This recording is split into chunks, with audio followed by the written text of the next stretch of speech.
ലോങ്ങളാണ് എടുത്തിരിക്കുന്നത്, മറ്റേതാണ് എടുക്കാത്തത്. ലോങ്ങളാണ് എടുത്തിരിക്കുന്നത്, മറ്റേതാണ് എടുക്കാത്തത്.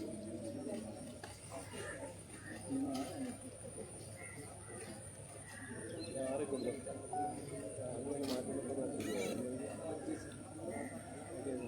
എല്ലാവർക്കും നമസ്കാരം. ബഹുമാനപ്പെട്ട കേന്ദ്ര സഹമന്ത്രി സുരേഷേട്ടൻ നമ്മുടെ നാട്ടിലെത്തിയിരിക്കുകയാണ്.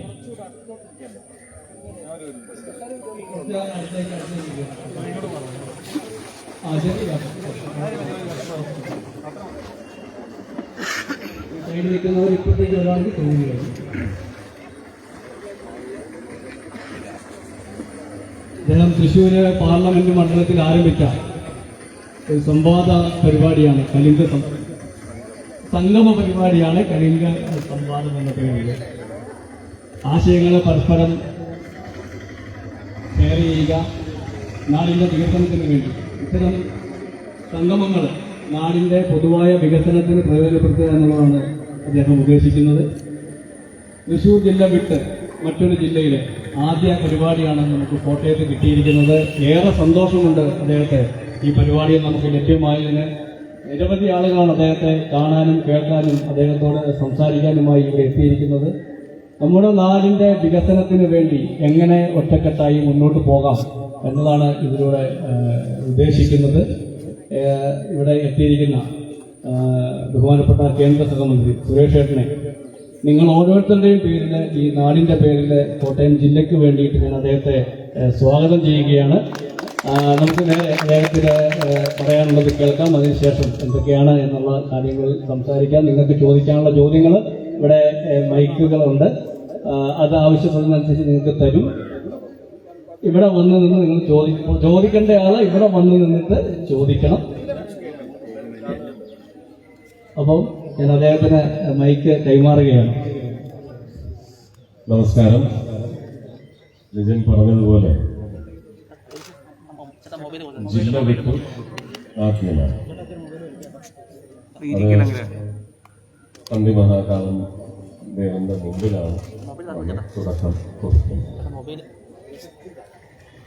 എന്റെ ലോക്സഭാ മണ്ഡലം വിട്ട് ആദ്യത്തെ പരിപാടി നടന്നത് കൊടുങ്ങല്ലൂർ. അന്ന് ബഹുമാനീയനായ പ്രധാനമന്ത്രി ശ്രീ നരേന്ദ്രമോദിയുടെ ജന്മദിവസമായിരുന്നു, ജന്മനാൾ.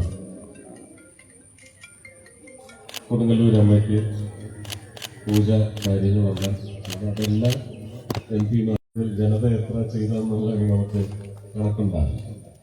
അപ്പോൾ ആ പൂജ കഴിഞ്ഞ് 6 മണി പൂജ കഴിഞ്ഞ് ഞാൻ ഇറങ്ങി 6:15 അമ്പലത്തിൽ നിന്ന് കൊടുങ്ങല്ലൂരടുത്തുനിന്ന് കുറച്ചൊരു 10 മിനിറ്റ് 15 മിനിറ്റ് ദൂരത്തിൽ ചെല്ലുമ്പോൾ അവിടെ ഏതാണ്ട് ഇതിൻ്റെ ഇരട്ടി ജനങ്ങളുണ്ടായിരുന്നു. കാലത്ത് കൂടുതലും സ്ത്രീകളുണ്ട്. അപ്പൊ ഇത് ഇവിടെ ലിജിൻ പറഞ്ഞതിനകത്തും പോസ്റ്ററിനകത്ത് വന്ന വാക്കുകളുടെ ചെറിയ വ്യത്യാസമുണ്ട്. ഇതൊരു സംവാദ വേദിയല്ല. സംവാദവേദി നടത്തേണ്ടത് പ്രധാനമന്ത്രിയുടെ കൂടെയോ അല്ലെങ്കിൽ മുഖ്യമന്ത്രിയുടെ കൂടെയോ ആണ് സംവാദം നടത്തുന്നത്. ഞാനത് കേരളത്തിൽ നിന്ന് ആദ്യമായി ഭാരതീയ ജനതാ പാർട്ടിക്ക് വേണ്ടി കേരളത്തിലെ ജനങ്ങൾ തിരഞ്ഞെടുത്ത തൃശ്ശൂർ മണ്ഡലത്തിലെ ഒരു പ്രതിനിധി എന്ന നിലയ്ക്ക് ഇന്ന് യൂണിയൻ കൗൺസിലിൽ ഒരംഗമായി ഇരിക്കെ എന്താണ് വിവിധ പ്രദേശങ്ങൾ, ഞാൻ അന്ന് ഇലക്ഷനിൽ നിൽക്കുമ്പോഴും പറഞ്ഞ കാര്യങ്ങളും പ്രതികരിച്ച രീതികളും തന്നെയാണ് ഒരു അണുവിട വ്യത്യാസമില്ലാതെ ഇപ്പോഴും തുടരുന്നത്. ഇലക്ഷന് മുമ്പും വ്യക്തമാക്കിയതാണ് മുഖം, ഭാവം, രൂപം എല്ലാം. അതിൽ നിന്ന് ഒരു മാറ്റവുമില്ല. അന്ന് ഞാൻ പറഞ്ഞു, ഞാൻ അഴിമതിയേക്കാൾ വെറുക്കുന്നത് പ്രീണനമാണ്. പ്രീണനം തുലയട്ടെ എന്ന് പറയുന്നതിനകത്ത് മതേതരത്തിന് ഏറ്റവും വലിയ ആദരവർപ്പിക്കുന്നത് ആ തീരുമാനത്തിലെത്തുന്നതോടെയാണെന്ന് ഇവിടെ ഇരിക്കുന്ന ബുദ്ധിയുള്ളവർക്ക് 3 നേരം ചോറുണ്ടിട്ട് കാര്യമില്ല, അരിയാഹാരം കഴിച്ചിട്ട് കാര്യമില്ല. അപ്പൊ പ്രബുദ്ധരായ ജനതയല്ല വേണ്ടത്, ബുദ്ധിയുള്ള യുക്തിപൂർവം തീരുമാനങ്ങളിലേക്ക് മാറുന്നത്. അത് ചാട്ടവല്ല. ഈ ലോകം നമ്മളുടേതാണ്, ഈ രാജ്യം നമ്മുടേതാണ്, ആരുടെയുമല്ല, നമ്മുടേതാണ്. ആ രാജ്യത്തിനും ആ രാജ്യം വഴി ലോകത്തിനും എത്തേണ്ട നന്മയുടെ തോത്, അളവ്, വലിപ്പം, അതിന്റെ ആഴം, ധനം, ഇതെല്ലാം നമുക്ക് നമ്മുടെ മനസ്സിന് യോജിച്ച രീതിയിലാവണം. അതുകൊണ്ടാണ് ഒരാൾ അവിടെ 3-ാം തവണയും കയറിയിരിക്കുന്നത്. ഒരടിമത്തവും ഇല്ലാത്ത കാലത്താണ് കയറിയിരിക്കുന്നത്. അത് ചിലപ്പോൾ ഇതിനു മുമ്പ് സംഭവിച്ചിട്ടുണ്ടാവും. അത് പക്ഷെ അടിമത്തത്തിന്റെ കാലത്തായിരുന്നു, അല്ലെ? ആദ്യത്തെ അവസരം മുതൽ. ഞാൻ എന്താ ഉദ്ദേശിക്കുന്നതെന്ന് നിങ്ങൾക്ക് മനസ്സിലാവും. അത് പക്ഷെ രാഷ്ട്രീയമായി പോകും, അതിലേക്ക് അതെന്റെ ഉദ്ദേശവുമല്ല.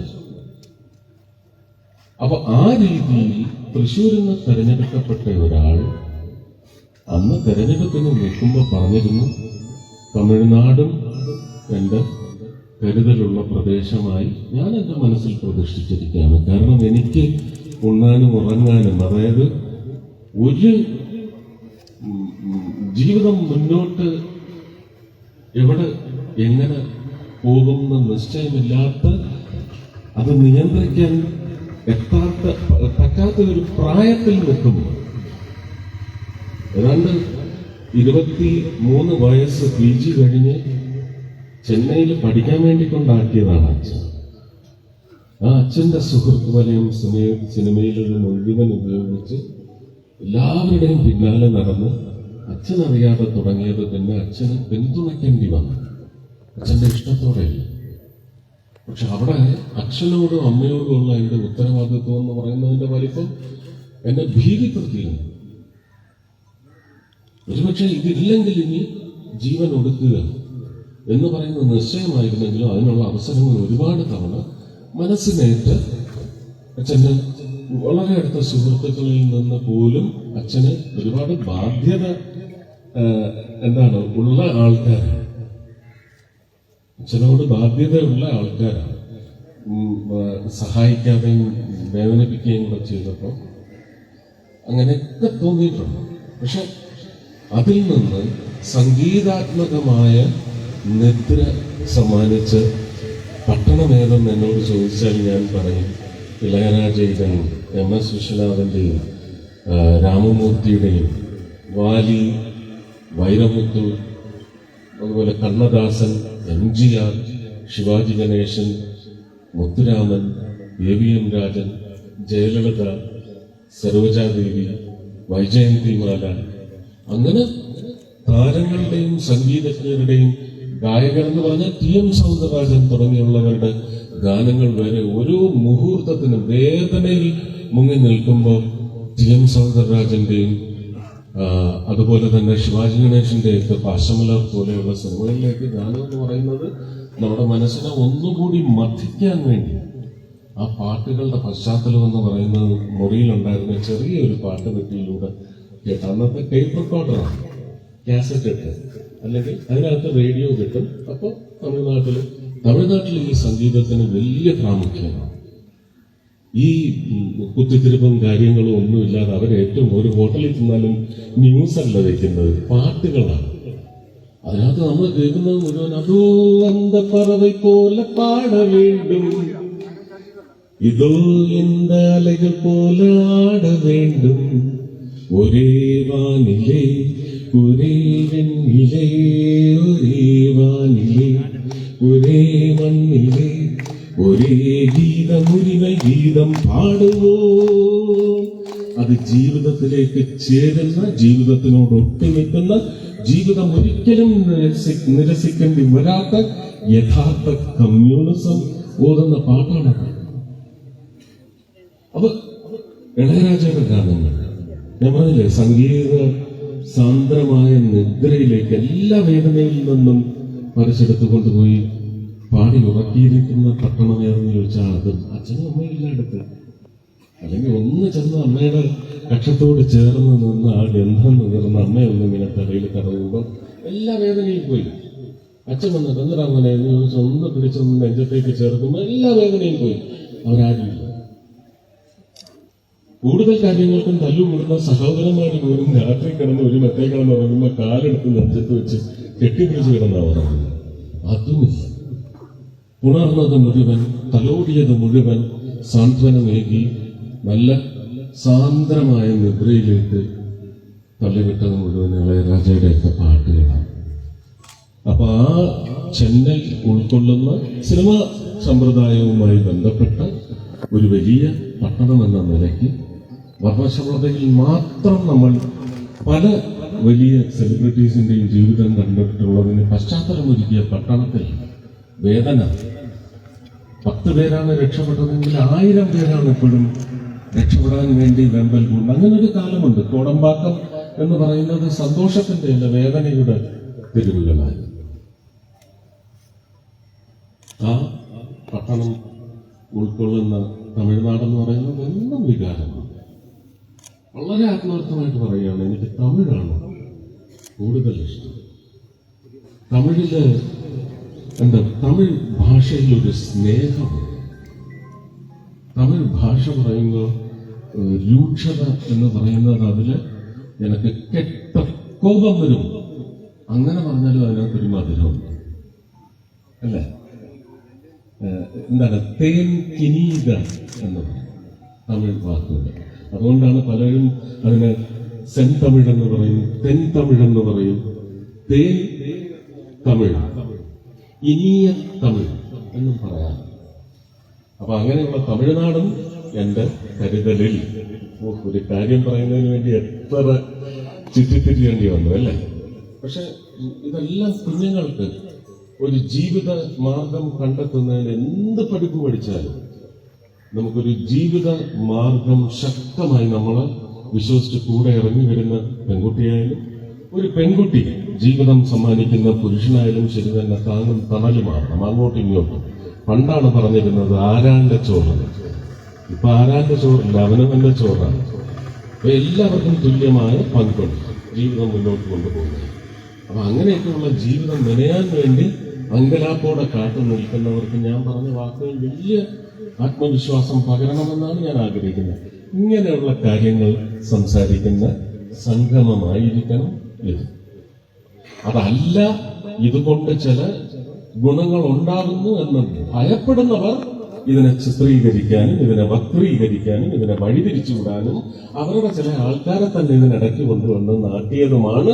ഒരു പക്ഷെ ഇതിന് എവിടെയെങ്കിലും കളങ്കമേറ്റിട്ടുണ്ടെങ്കിൽ ആ കളങ്കം കൊണ്ടുവന്നവരാരെന്ന് അവർ തന്നെ ആത്മപരിശോധന നടത്തി സ്വന്തം ഉയിരിനോട് മാപ്പ് പറഞ്ഞു. അല്ലെങ്കിൽ സ്വന്തം അമ്മയുടെ ഗർഭപാത്രത്തെ ചവിട്ടിയതിനും നിന്ദിച്ചതിനും തുല്യമാണ്. ഞാൻ അങ്ങനെയാണ് വിശ്വസിക്കുന്നത്. ഞാൻ പറ്റുന്നത് ശ്രമിക്കാമെന്നെങ്കിലും പറഞ്ഞാൽ അത് നടക്കുമെന്ന് എനിക്കറിയാം. പറ്റാത്തത് അവിടെ രാഷ്ട്രീയം കാണിച്ച് ഇളിച്ചു കാണിക്കാൻ അവർ അങ്ങനെ സൂചിപ്പിച്ചിട്ടുള്ള രാഷ്ട്രീയക്കാരാണ് നിങ്ങളുടെ ഇഷ്ടമെങ്കിൽ എനിക്ക് നിങ്ങളെ ഇഷ്ടമല്ല. പറ്റുന്നതേ പറയാവൂ. ജനങ്ങൾക്ക് പ്രതീക്ഷ കൊടുത്ത് ഇന്നവൻ ഉറങ്ങിക്കോട്ടെ, നാളെ നടക്കില്ല എന്ന് വരുമ്പോൾ അവൻ ദുരന്തത്തിൽ മുങ്ങിയതാണ്. പറ്റില്ല, ഞാനത് ചെയ്യില്ല, ഇനിയും ചെയ്യില്ല. അതുകൊണ്ട് ഇത് വ്യക്തിപരമായ ഒരു ചെറിയ നേട്ടത്തിന് പോലുമുള്ള സ്ഥലമല്ല. വ്യക്തിപരമായ നേട്ടം പോലും സംവിധാനത്തിന് കീഴിൽ വരുന്നതായിരിക്കണം. ഞാൻ സംവിധാനത്തിന് കീഴിൽ സത്യപ്രതിജ്ഞ ചെയ്ത് ഒരു കസേരയിലിരിക്കുന്ന ആളാണ്. അതൊന്നും വോട്ടെന്ന് പറയുന്ന ഉത്തരവാദിത്വം തൃശ്ശൂരിൻ്റെതാണെങ്കിലും ആ തൃശ്ശൂരുകാരെന്നെ ജയിപ്പിക്കണേ എന്ന് പ്രാർത്ഥിച്ചവരുടെ എണ്ണം നമുക്ക് ഒരു ഭൂരിപക്ഷത്തിലും കുറിച്ചെടുക്കാൻ സാധിക്കില്ല. അമേരിക്കയിലെ ഹ്യൂസ്റ്റണിലെ അമ്പലത്തിൽ പൂജ, അവിടെ എത്ര റെസീറ്റ് എന്റെ പേരിൽ എഴുതി ആ കുറ്റിയിൽ എന്റെ പേരും എന്റെ നക്ഷത്രവും എഴുതി വെച്ചിട്ടുണ്ടെന്നുള്ളതൊന്ന് അന്വേഷിക്കണം. എനിക്കറിയാം. അപ്പൊ ആ പ്രാർത്ഥനയും കൂടി ഫലമാണ്. വോട്ടിനെ സംബന്ധിച്ച് ഞാൻ ഒന്നും പറയില്ല എന്ന് ആദ്യമേ തീരുമാനിച്ചതാണ്. എന്തെങ്കിലും ഉണ്ടെങ്കിൽ ചീഫ് ഇലക്ഷൻ കമ്മീഷൻ പറയും. അത് ശിരസ വഹിച്ചേ നമുക്ക് പറ്റും. അതിനെയും ചോദ്യം ചെയ്യും, തകർക്കും എന്ന് വന്നാൽ അവിടെയാണ് നമ്മൾ പറയുന്നത് സെഡിഷൻ. അത് രാജ്യവിരുദ്ധ പ്രവർത്തനം തന്നെയാണ്. നമുക്കിവിടെ കള്ളവോട്ട് ജയിച്ചതിന് വലിയൊരു പ്രധാനമന്ത്രിയെ ശിക്ഷിച്ചതിന് ചരിത്രമുണ്ട് നമുക്കിവിടെ. ഇതങ്ങനെ ഒന്ന് ശിക്ഷിപ്പിക്കട്ടെ, വെല്ലുവിളിക്കാൻ, ശിക്ഷിപ്പിക്കണ്ടേ? അതല്ലേ അവരുടെ ചുമതല. അല്ലാതെ ചുമ്മാ CI അടുത്ത് പോയി മൊഴി കൊടുക്കുക, കമ്മീഷണർ അടുത്ത് പോയി മൊഴി കൊടുക്കുക, എന്നിട്ട് കമ്മീഷണർ അതിന്റെ ന്യായം പറഞ്ഞ് മനസ്സിലാക്കണം. ഇല്ല, ഞാൻ കോടതിയിൽ പോവാം. അപ്പോഴും കമ്മീഷണർ പറയും, നിങ്ങൾ പോകേണ്ടത് കോടതിയിലല്ല, ചീഫ് ഇലക്ഷൻ കമ്മീഷനിൽ പോയി അവിടുത്തെ ഫോം ഒപ്പിട്ട് കൊടുക്കുക. ഇതാരോടൊക്കെ പറഞ്ഞു? അപ്പൊ ജനങ്ങളെ സംശയത്തിന്റെ ആഴക്കടലിൽ തള്ളിയിട്ട് നിങ്ങൾ ഒരിക്കലും കരകയറി വരണം. ഇതിനെല്ലാമുള്ള തീർന്ന ഒരു പരിഹാരമാണ് SIR. ആ SIR ബീഹാറിൽ തുടങ്ങിയിട്ടുണ്ടെങ്കിൽ കേരളത്തിന്റെയും മുക്കിലും കോണിലും വരും. സത്യസന്ധത ജയിക്കാനുള്ള ഒരു ക്ലാരിറ്റി അല്ലെങ്കിൽ ഒരു ക്ലെൻസിംഗ് ആണ് SIR. ഒരു ഉദാഹരണം പറഞ്ഞുതരാം. നമുക്ക് നിയമസഭാ തെരഞ്ഞെടുപ്പ് വരുന്നത് അടുത്ത ഏപ്രിൽ മെയ്യിലാണ്. ഇതിന് ക്യാപ്സ്യൂൾ ഓൾസ് ഒക്കെ ഇപ്പൊ ഇറങ്ങും കേട്ടോ. ചില കൊടലിൽ പോലും ദഹിക്കാത്ത, ഡിയോഡിനും വിടും, ദഹിക്കാത്ത ഈ അവശിഷ്ടങ്ങളിൽ പോലും ദഹിക്കാത്ത ചില നുണകളുമായിട്ട് ഇപ്പൊ അവർ വരും. ഇതിനുള്ള അന്യായ ന്യായം പറച്ചിലുമായിട്ട് ബീഹാറികൾ ഒരുപാട് വിടും. ഞാൻ അങ്ങനെ ഒരു പ്രദേശത്തിനെ അവഹേളിച്ച് പറയുന്നത്. അതൊക്കെ ചില പാർട്ടി ശവങ്ങളെ കൊണ്ട് വോട്ട് ചെയ്യിച്ച പാർട്ടിയാണ് ഇവിടെ ഉള്ളത്. അവരിവിടെ 30 വർഷം ഭരിച്ചിട്ടുണ്ടെങ്കിൽ ആ ശവങ്ങളുടെ പേരിൽ വോട്ട് ചെയ്ത് ജയിച്ചു, അതുകൊണ്ട് ഞങ്ങൾ ഇത് മുഴുവൻ തിരിച്ചു തരുന്നു ജനങ്ങൾക്ക് എന്ന് പറഞ്ഞിട്ട് കുടുംബം വിറ്റ് കൊണ്ടുവന്ന് കൊടുത്തിട്ട് പോവുമോ? അപ്പൊ അതിന് ഇനി അങ്ങോട്ട് വലിയ ബുദ്ധിമുട്ടാണ്. CCTV ക്യാമറകൾ വെക്കുന്നുണ്ട്, വോട്ടേഴ്സ് ID വരുന്നു, ആധാർ കാർഡുമായിട്ട് ലിങ്ക് ചെയ്യുന്നു. ഇതെല്ലാം അതിനുള്ള പ്രതിമാർഗം കണ്ടതാണ്. അതുകൊണ്ടാണ് പെട്ടെന്ന് തൊഴിലാളികൾക്കെല്ലാം വേറെ ചില ഇൻസൾട്ടുകളൊക്കെ അവരുടെ പേരിന് മുമ്പ്, അവരുടെ സംഘത്തിന് മുമ്പ്, അവരുടെ തൊഴിലുമായി ബന്ധപ്പെട്ട സംഘത്തിന് മുമ്പ് ചേർത്തതിന്റെ ഉദ്ദേശം അതാണ്. അപ്പൊ ഇവിടെ അടുത്ത മെയിൽ നടക്കുമ്പോൾ അവർ വോട്ട് ചെയ്യുന്നില്ല എന്ന് നമുക്ക് ഉറപ്പ് വരുന്നു. അവർക്ക് ബീഹാറിൽ വോട്ടുണ്ടെങ്കിൽ അവരിപ്രാവശ്യം അവിടെ പോയി വോട്ട് ചെയ്യട്ടെ. പക്ഷെ ഇന്റലിബിൾ ഇൻകെന്ന് പറയുന്നത് 1 മാസം അല്ലെങ്കിൽ 2 മാസം കൊണ്ട് മാഞ്ഞു പോകും.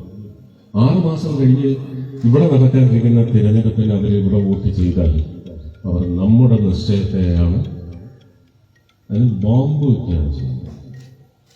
ആണോ ആണോ ആണെന്ന് തോന്നുന്നുണ്ടോ? സംഘം ചേർന്ന് പറയണം, അവര് നിൽക്കുക അഫിഡവിറ്റിന് വേണ്ടി. അങ്ങനല്ലേ? അവര് ബീഹാറിൽ മാത്രം വോട്ട് ചെയ്താൽ മതി. ബംഗാളിലുണ്ട് ഇതേ പ്രശ്നം. ബംഗാളില് പല ഫേസിലായിട്ടാണ് നമുക്ക്, ബംഗാളിന്റെ കൂടാണ് കേരളത്തിലെയും ഇലക്ഷൻ വരുന്നത്. പല ഫേസിലാണ് ഇത് നടക്കുക. 10,000 രൂപയുടെ ഒരു ടിക്കറ്റ് സ്പോൺസർ ചെയ്യാൻ ലക്ഷക്കണക്കിന് ആൾക്കാരുണ്ട്. ഇന്നിവിടെ വോട്ട് ചെയ്യും. ബംഗാളില് അവരുടെ മണ്ഡലത്തിലെ വോട്ട് എന്നാണോ അന്നത്തേക്ക് ഇവിടുന്ന് രാവിലത്തെ ഫ്ലൈറ്റിൽ കൊണ്ടുപോകും. അല്ലെങ്കിൽ രാവിലെ 7 മണിക്ക് ഇവിടെ വോട്ട് ചെയ്യിച്ചിട്ട് 10 മണിയുടെ ഫ്ലൈറ്റ് കയറ്റി അയക്കും. അവിടെ 5 മണിക്ക് മുമ്പ് ക്യൂവിൽ നിർത്തി വോട്ട് ചെയ്യും. അപ്പോ നിയമസഭയുടെ ലിസ്റ്റ് അല്ല ലോക്സഭയുടെ ലിസ്റ്റ്. ലോക്സഭ ഒറ്റ സ്റ്റാൻഡാണ്. ഇതുകൊണ്ടാണ് ശ്രീ നരേന്ദ്രമോദി പറഞ്ഞത് 1 നേഷൻ 1 ഇലക്ഷൻ. പക്ഷെ നമ്മുടെ ഒരു സമ്പദ്ഘടന ഒരൊറ്റ ദിവസം ഈ പറയുന്ന 700 ചില്ലുവാനം ജില്ലകളിൽ തെരഞ്ഞെടുപ്പ് നടക്കുന്ന രീതിയിൽ സജ്ജമാകാനുള്ള ആയുധവൽക്കരണം എന്ന് പറഞ്ഞ പോലീസ്, ബാക്കി സംവിധാനം, ഇത് ലോ ആൻഡ് ഓർഡർ സിറ്റുവേഷൻ ഉള്ള പ്യൂരിഫൈഡ് നടത്താൻ. പിന്നെ ആയുധം എന്ന് പറയുന്നത് നമ്മുടെ മെഷീൻസ് ആണ്. അത്രയും ലഭ്യത വേണം. ഇത്രയും കാര്യങ്ങൾ നിങ്ങളോട് ഞാൻ ഇന്ന് ഈ 12 സഭകളിലും സംഗമങ്ങളിലും പറയാത്ത കാര്യമാണ് ഇന്നിവിടെ പറഞ്ഞിരിക്കുന്നത്. കാരണം ഞാനും ഓരോ സംഗമം കഴിയുമ്പോഴും ഞാനും പഠിക്കുകയാണ്. അപ്പൊ ഇതുകൂടി ജനങ്ങളുടെ ഇടയിൽ പ്രചരിപ്പിക്കണമെന്ന് എന്റെ മനസ്സെന്നോട്, ആരും എന്നെ ഈ ജോലി ഏൽപ്പിച്ചിട്ടില്ല. ഇത് പൂർണ്ണമായിട്ടും എന്റെ ചിന്തയിൽ ഉദിച്ച് ആ ചിന്ത അതിന് വഴി കണ്ടെത്തുന്നതിന് എന്റെ പാർട്ടിയിലെ പ്രവർത്തകർ, ഉത്തരവാദപ്പെട്ട പൊസിഷനുകളിലിരിക്കുന്ന ജില്ലാ പ്രസിഡന്റ് അടക്കം 30 ജില്ലാ പ്രസിഡന്റുമാര് ഇതിന്റെ ചുക്കാൻ പിടിക്കും ഓരോ പ്രദേശത്തും. എനിക്ക് ഓരോ ജില്ലയിലും ഒരു വേദിയെങ്കിലും ഉണ്ടാവണമെന്നാണ് ഞാൻ ആഗ്രഹിക്കുന്നത്. സമയം കിട്ടുന്നതനുസരിച്ച് കൂടുതൽ. ഇത് ഇത്രയും ചെയ്താൽ പിന്നെ ഞാൻ ഇലക്ഷൻ പ്രചരണത്തിന് ഇറങ്ങണ്ടാത്ത ഒരവസ്ഥ ഉണ്ടാവും എന്ന് നിങ്ങൾക്ക് നമ്മുടെ ചർച്ചകളിൽ നിന്ന് മനസ്സിലാകും. നിങ്ങൾ എന്ത് ജനാധിപത്യ പുനഃസംവിധാനം നിങ്ങൾ അവലംബിക്കണമെന്ന് കൂടി സൂചന നിങ്ങൾക്ക് തരുന്ന ഉത്തരങ്ങളിലുണ്ടാവും. വികസനം വേണം. ആ വികസനത്തിലേക്ക് തടസ്സം നിൽക്കുന്ന സംവിധാനത്തിലെ പോരായ്മകളുണ്ട്. കോഓപ്പറേറ്റീവ് ഫെഡറലിസം എത്രമാത്രമാണ് ഇതിനെ ദ്രോഹം ചെയ്യുന്നത്. ഇപ്പൊ എയിംസിന്റെ കാര്യം 2015 27 എയിംസ് കൂടി ഇന്ത്യയിൽ വരും. 28 അന്ന് 29 സംസ്ഥാനമാണ്. നമുക്ക് 2-3 എയിംസ് അന്നുണ്ട്. അന്ന് 29 സംസ്ഥാനങ്ങളാണ്. ഇപ്പൊ 28 സംസ്ഥാനവും 8 യൂണിയൻ ടെറിട്ടറികളുമാണ്. അത് ദാമൻ ദിയു നാഗർ ഹവേലി എന്ന് പറയുന്നത് ഒന്നാക്കുകയും ചെയ്തു. പക്ഷെ ലഡാക്കും വന്നു, കശ്മീറും വന്നു. അപ്പോ ഇത്രയും എയിംസ് വരുമോ എന്നറിയത്തില്ല. ഇപ്പോ 23 ഉണ്ടെന്നാണ് എന്റെ വിശ്വാസം. ആ ബാക്കി 5 നമ്മളുണ്ട്. ബാക്കി വരിക. ഞാനത് നേരത്തെയും പറഞ്ഞു കഴിഞ്ഞു. നിങ്ങൾ നല്ലതുപോലെ ടൈറ്റ് ക്ലോസിൽ ഒപ്പിച്ചു വെച്ചെടുത്തോളൂ. ഒരു എയിംസ് കേരളത്തിൽ തറക്കല്ലെങ്കിലും ഇടാതെ അടുത്ത ഇലക്ഷന് ഞാൻ കാൻഡിഡേറ്റ് ആയിട്ടും വരത്തില്ല. വോട്ട് അഭ്യർത്ഥിക്കാൻ ഒരാൾക്ക് വോട്ട് അഭ്യർത്ഥിക്കാൻ വേണ്ടി വരില്ല. പക്ഷേ നിങ്ങൾ നിങ്ങളുടെ സ്റ്റേറ്റ് സംവിധാനത്തോട്, അതാണ് കണ്ടീഷൻ. 2016 മുതൽ ഞാൻ രാജ്യസഭയിൽ ഉള്ളപ്പോൾ മുതൽ ഒരു കാരണവശാലും ഒരിടത്തും കൊടുക്കരുത്. ആലപ്പുഴയ്ക്ക് തന്നെ എയിംസ് കൊടുക്കണമെന്ന്. ഇവിടെയെങ്കിലും നിങ്ങൾ അത് ഉടനെ ഫോറൻസിക് ലാബ് ആക്കല്ലേ. ഒരുപാട് പേര് അത് അങ്ങോട്ടും ഇങ്ങോട്ടും മാറ്റിക്കളണം. കറക്റ്റ് ചെയ്യാണ് ഞാൻ, തെറ്റ് ചെയ്തു എന്ന് ആരോപിക്കുകയല്ല. 2016 മുതൽ രാജ്യസഭയുടെ ഫ്ലോറിൽ നിന്നുകൊണ്ട് അഡ്ജേൺ ചെയ്ത സമയത്ത്, വെല്ലിലിറങ്ങിയ പ്രതിപക്ഷത്തിനെ ഇറക്കി വിട്ട് അഡ്ജേൺ ചെയ്ത സമയത്ത് നഡ്ഡാജിയോട് പറഞ്ഞത് 19 ഇലക്ഷൻ വരെ നഡ്ഡാജിയായിരുന്നു ആരോഗ്യമന്ത്രി. ഓരോ വർഷവും ബഡ്ജറ്റ് വരുമ്പോൾ ആലപ്പിയില്ല എന്നാണ് നഡ്ഡാജി പറഞ്ഞത്. ഞാൻ മുഖ്യമന്ത്രിയെ അദ്ദേഹത്തിന്റെ ക്ലിഫ് ഹൗസിൽ എന്റെ മകനുമായി വേണം, മകനൊരു ഫോട്ടോ എടുക്കാൻ വേണ്ടി വരുന്നു എന്ന് പറഞ്ഞ് എന്റെ കൂടെ വന്നു. ഗൂഗിൾ അദ്ദേഹത്തെ കണ്ട് അഭ്യർത്ഥിച്ചത്, സ്ഥലവും കാണിച്ചു കൊടുക്കാമെന്ന് പറഞ്ഞതാണ്. ഒരു ഹെലികോപ്റ്റർ ഒന്ന് വാടകയ്ക്കെടുത്ത് മുഖ്യമന്ത്രി എന്നെ കൊണ്ടുപോവുകയാണെങ്കിൽ ഞാൻ ഉദയ സ്റ്റുഡിയോ നിൽക്കുന്ന ആ സ്ട്രെച്ചിൽ മണൽക്കാടുകളാണ്, കൈതക്കാടുകളാണ്. കൈതക്കാടുകൾ ഉണ്ടാക്കുന്ന ആ ജലക്കെട്ടുണ്ടാക്കുന്ന ആരോഗ്യ പ്രശ്നങ്ങളും അറിയാമല്ലോ. ഇത് ഒരു കമ്മ്യൂണിറ്റി ലിവിംഗ് സ്പേസ് നമ്മൾ പുതുതായി നിർമ്മിച്ച് അവിടുത്തെ ആവാസം ഷിഫ്റ്റ് ചെയ്താൽ നമുക്കൊരു 300 ഏക്കർ ഇവിടെ കിട്ടും. ബാക്കി 300 ഏക്കർ കൂടി സർക്കാർ സമാഹരിച്ചാൽ ഇതിന്റെ ഭാഗമായിട്ട് വരുന്ന ഇൻഫ്രാസ്ട്രക്ചർ ഡെവലപ്മെന്റ് അത് ഇന്ന് 0 ആണ്. ആലപ്പുഴയിലെ റെന്റൽ എത്രയാണ്, അവിടുത്തെ റിയൽ എസ്റ്റേറ്റ് മൂല്യം എത്രയാണ്. നമുക്ക് ആലപ്പുഴ ജില്ലയും കൂടി ഏറ്റവും വലിയ ജില്ലയാണ്. ജനസാന്ദ്രത മലപ്പുറത്താണ്, പക്ഷെ ഏറ്റവും വലിയ ജില്ല ആലപ്പുഴയാണ്. എന്താണ് ആലപ്പുഴയുടെ ഒരു അവസ്ഥ? ഈ കമ്മ്യൂണിസ്റ്റ് സമരങ്ങൾ നശിപ്പിച്ച ഒരു ജില്ലയാണ്. അല്ലെങ്കിൽ എന്താ പറഞ്ഞിരുന്നത്? Venice of the East. ഇന്ന് ആ വെനസിന് പകരം ഏത് വാക്കാ അവിടെ ഇടണ്ടേ? ഉയർപ്പ് വേണ്ടേ? കേരളത്തിലെ 14ാമത്തെ ജില്ലയാണെന്ന് പോലും പറയാനുള്ള യോഗ്യത നമ്മൾ അതിന് വളർച്ചയിലൂടെ നൽകിയില്ല. ഒരു എയിംസ് വരുന്നതോടുകൂടി ഞാൻ വിചാരിക്കുന്നത് ആലപ്പുഴ ഈ പറഞ്ഞ പ്രദേശത്തുനിന്ന് എസൽപുരം, മുഹമ്മ, അവിടുന്ന് വൈക്കം കായലിന് കുറുകെ ഒരു 4 വരി ബ്രിഡ്ജ് വരുമെങ്കിൽ കുമരകത്തെ ടൂറിസം വലുതാണ്. അവിടുന്ന് കോട്ടയം വന്നാൽ കോട്ടയത്തുനിന്ന് മുണ്ടക്കയം, കുട്ടിക്കാനം, വണ്ടിപ്പെരിയാർ, കമ്പം, തേനി, മധുരൈ 3.5 മണിക്കൂർ കൊണ്ട് മധുരയിൽ നിന്ന് എയിംസിലെത്താൻ പറ്റും. എയിംസിലെത്താൻ വേണ്ടി മാത്രമാണോ ഇത് നിർമ്മിക്കപ്പെടുന്നത്? വികസനം എന്ന് പറയുന്നതിന്റെ ഒരു എന്താണ് നൽകൽ, അതിന്റെ അനുഗ്രഹം എന്ന് പറയുന്നതാണ് വർഷിക്കപ്പെടാൻ പോകുന്നത്. ഇത് തന്നെയാണ് മനസ്സിലുള്ളത്. ഒരു 50 ഫ്ലാറ്റുകളെങ്കിലും അവിടെ വരും. കാരണം ഇത്രയും വരുമ്പോഴേക്കും ഇവിടെ പഠിക്കാൻ വരുന്ന കുഞ്ഞുങ്ങൾക്കുള്ള ഹോം സ്റ്റേ ഫെസിലിറ്റീസ് എല്ലാം ഇപ്പം അവിടെ കിടക്കുന്ന പല വീടുകളുടെയും പായൽ കെട്ടി പൊളിഞ്ഞു വീടാറായി നിൽക്കുന്ന വീടുകൾക്ക് 20 ലക്ഷം രൂപ മുദ്രാ ലോണുണ്ട്. ഓരോ അച്ഛനും അമ്മയും ആ ലോൺ എടുത്ത് ആ വീടിന്റെ കൂടെ ഒരു 2-3 ബെഡ്റൂം പണിതാൽ ഹോം സ്റ്റേസ് വലുതാണ്. ടൂറിസത്തിന് ഇത് ഓഫ് സീസണിൽ ഉപയോഗിക്കാൻ പറ്റും. ഏത് വിദ്യാഭ്യാസത്തിന് ഹോളിഡേയ്സ് ഉള്ള കാലഘട്ടങ്ങളിൽ ടൂറിസം സീസൺ ആണെങ്കിൽ ഓഫ് സീസണായി പ്രഖ്യാപിച്ച് ടൂറിസത്തിന് അത് ഉപയോഗിക്കാൻ പറ്റും. കുട്ടനാടിന്റെ സീ ലെവലിന് താഴെ നിൽക്കുന്ന നമ്മുടെ റൈസ് ബോൾ, കുട്ടനാട്ടിലെ കൃഷിക്ക് വേറെ പലതരത്തിലുള്ള, ഇന്ന് നമുക്ക് ഈ മൈക്രോ ഗ്രീൻസ് എന്ന് പറയുന്നതാണ് മറ്റെല്ലാ രാജ്യങ്ങളിലും. ഇന്ത്യയിൽ അത് വളരെ വ്യാപൃതമായി വന്നിട്ടില്ല. മൈക്രോ ഗ്രീൻസ്, അതിന്റെ ഒരു കൃഷി ഉൽപാദനം എന്ന് പറയുന്നതൊക്കെ കുമരകത്തെ മണ്ണ് അതിന് വളരെ ഫേവറബിൾ ആണ്. അതുപോലെ തന്നെ വെള്ളം കയറി കിടക്കുന്ന കുട്ടനാടൻ പ്രദേശങ്ങളിലെ മണ്ണ് വെള്ളം നീങ്ങി അതിന്റെ നീര് വറ്റാതെ ആ മണ്ണ് അതിന് ഉപയോഗപ്രദമാണ്.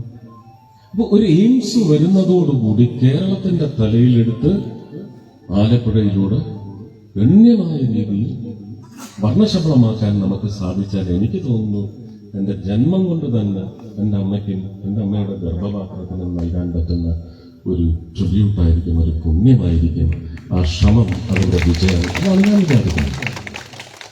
ആ സ്വാർത്ഥത എന്തായാലും ഉണ്ട്, അതില്ല എന്നൊന്നും ഞാൻ പറയുന്നില്ല. പക്ഷെ ജനങ്ങൾക്ക് വേണ്ടിയല്ല. ഇതൊക്കെയാണ് കാര്യങ്ങൾ. സ്കൂളുകൾ, എത്ര MGM സ്കൂളുകളുണ്ട് അവിടെ? മിസസ് വർക്കിയുടെ ജെംസിന്റെ പല സ്ഥലത്തുമുണ്ട്. എന്താണ് നമ്മുടെ ഓർത്തഡോക്സ് സഭയുടെ ഗ്രീക്സ് പബ്ലിക് സ്കൂൾ അല്ലേ കൊച്ചിയിൽ? ഇതിന്റെ എല്ലാം ബ്രാഞ്ചസ് വന്നാൽ കൊച്ചിക്ക് ഭയങ്കരമായ ഈസിങ്. ഇപ്പൊ ശ്വാസം മുട്ടലാണ് കൊച്ചി. ഒരുപാട് പദ്ധതികൾ അവിടെ വന്നതിന്റെ പേരിൽ അവിടുത്തെ ആവാസ വ്യവസ്ഥിതിയെ ഓക്സിജൻ അവൈലബിലിറ്റി വെച്ച് അവർക്കതൊരു സാറ്റലൈറ്റ് സിറ്റി ആയിട്ട് ചേർത്തലയും ആലപ്പുഴയും കായംകുളം വരെ ഉദ്ധരിക്കപ്പെടും. പിന്നെ അത് കൊല്ലത്തിന്റെ ബാധ്യതയാണ് അത്രയും വളർന്നു വന്ന് കൊച്ചിയിലേക്ക് കണക്ട് ആകുക. നമ്മുടെ ഒരു internal commercial economic social corridor എന്ന് പറയുന്നത് സാധ്യമാണ്. അപ്പൊ തിരുവനന്തപുരം മുതൽ കൊച്ചി വരെ ഒറ്റ കോറിഡോറിന് കീഴിൽ വരും. അതിന് തിരുവനന്തപുരത്ത് ഇപ്പം കിട്ടിയിരിക്കുന്ന അനുഗ്രഹം വിഴിഞ്ഞമാണ്. വിഴിഞ്ഞത്തിന് വേണ്ടി 97 മുതൽ പദയാത്രയും കടലിൽ ബോട്ട് ചങ്ങല തീർക്കുകയും ഒക്കെ ചെയ്തിട്ടുള്ള ഒരു സമര പോരാളിയാണ്. ഈ പറയുന്ന മഹാന്മാരാരും ഒന്നും ഉണ്ടായിട്ടില്ല. അന്ന് ലീനും സൂര്യ ടിവിയിലുണ്ടായിരുന്നു അണിയറ. അതിന്റെ ലീനും ആ ഇലിയാസും മാത്രമേ ഉണ്ടായിരുന്നുള്ളൂ കൂടെ. അവരാണ് നയിച്ചത്. ഇതൊന്നും ആർക്കും അറിയത്തില്ല. കപ്പം വാങ്ങി ഇതിനങ്ങോട്ടും ഇങ്ങോട്ടും കൊടുത്തവരെ മാത്രമേ അറിയത്തുള്ളൂ. അതൊന്നും സാരമില്ല. നമുക്കത് വിഴിഞ്ഞം കേരളത്തിനല്ല ഇന്ത്യക്ക് അനുഗ്രഹമാണ്. പല രാജ്യങ്ങൾക്കും വിഴിഞ്ഞത്തിന്റെ സൗകര്യം എന്ന് പറയുന്നത് ആ രാജ്യങ്ങൾക്കും അനുഗ്രഹമാണ്. ആർക്കത് അവരെ നിഗ്രഹിക്കും എന്ന് തോന്നിയോ ആ രാജ്യങ്ങളെല്ലാം നമുക്ക് എതിരിൽ നിന്നിട്ടുണ്ട് വിഴിഞ്ഞത്തിനെതിരെ. അത് വിജയിച്ചില്ല, ഭാരത ജനത വിജയിച്ചിരിക്കുന്നു. ഞാൻ അരമണിക്കൂർ ഞാൻ തന്നെ സംസാരിച്ചു അല്ലേ, 25 മിനിറ്റ്. ഇനി നിങ്ങളുടെ ഊഴമാണ്. വിഴിഞ്ഞവും എയിംസും അല്ലാതെ എന്താണ് ഒരുപക്ഷെ കോട്ടയം ജില്ലയിൽ പാലായിൽ അതിന്റെ വടക്കേ അറ്റത്ത് അല്ലേ കടുത്തുരുത്തിയാണ് ബോർഡർ. ജില്ലയുടെ വൈക്കം വരെ കലയോലപ്പറമ്പ് വൈക്കം, ഇപ്പുറത്ത് കടമറ്റം. ഓക്കെ, അപ്പൊ ഏതാണ്ട് അങ്ങോട്ട് അടുത്തു അല്ലേ? കോട്ടയത്തെക്കുറിച്ചും ചങ്ങനാശ്ശേരിയെക്കുറിച്ചും പത്തനംതിട്ടയിലേക്ക് ചെന്ന് ചേരുന്ന തിരുവല്ലയുടെ ഭാഗങ്ങളായാലും മുണ്ടക്കയം ഇടുക്കി എന്ന് പറയുന്ന അടുത്ത ജില്ലയായാലും പള്ളാത്തുരുത്തിയാണോ ബോർഡർ വരുന്നത് ചങ്ങനാശ്ശേരിയിൽ? അല്ല പടിഞ്ഞാറോട്ട് അല്ലല്ല, ഞാൻ പറയുന്നത് ചങ്ങനാശ്ശേരി അതെവിടെയായിട്ട് വരും? അതെ, AC റോഡിൽ കോണ്ടൂർ കഴിഞ്ഞ് കിടങ്ങറ. ഓക്കെ. അപ്പൊ അത്രയും പ്രദേശത്ത് എന്താണ് ആലപ്പുഴയ്ക്കും ഇടുക്കിക്കും എറണാകുളം ജില്ലയ്ക്കും തൊടുപുഴ ഇടുക്കി ജില്ല അതുപോലെ പുറത്തോട്ട് അല്ല കോട്ടയം ജില്ലയുടെ കാര്യമാണ് പറയുന്നത്, പത്തനംതിട്ട ജില്ല, ഇതിനൊക്കെ ഗുണകരമാവുന്ന നിങ്ങളുടെ മനസ്സിലുള്ള സ്വപ്നം പങ്കുവയ്ക്കുക. അതെങ്ങനെ നടക്കാൻ, എന്തുകൊണ്ട് നടക്കില്ല, ആ നടത്താത്തവരുടെ നടുവ് എങ്ങനെ നമ്മൾ ഒടിക്കണം ജനാധിപത്യ സംവിധാനത്തിൽ, ഇതെല്ലാം ഞാൻ പറയും.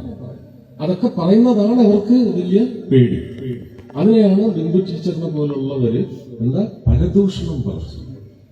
ബിന്ദു ടീച്ചറെ നിങ്ങളെ കൊണ്ട് ഇത് സാധിച്ചില്ല എന്നുള്ളത് തുറന്നു പറഞ്ഞാൽ അത് പരദൂഷണമാണ്. എന്നാ അങ്ങനെ ഒരു ഐറ്റം പറയാം.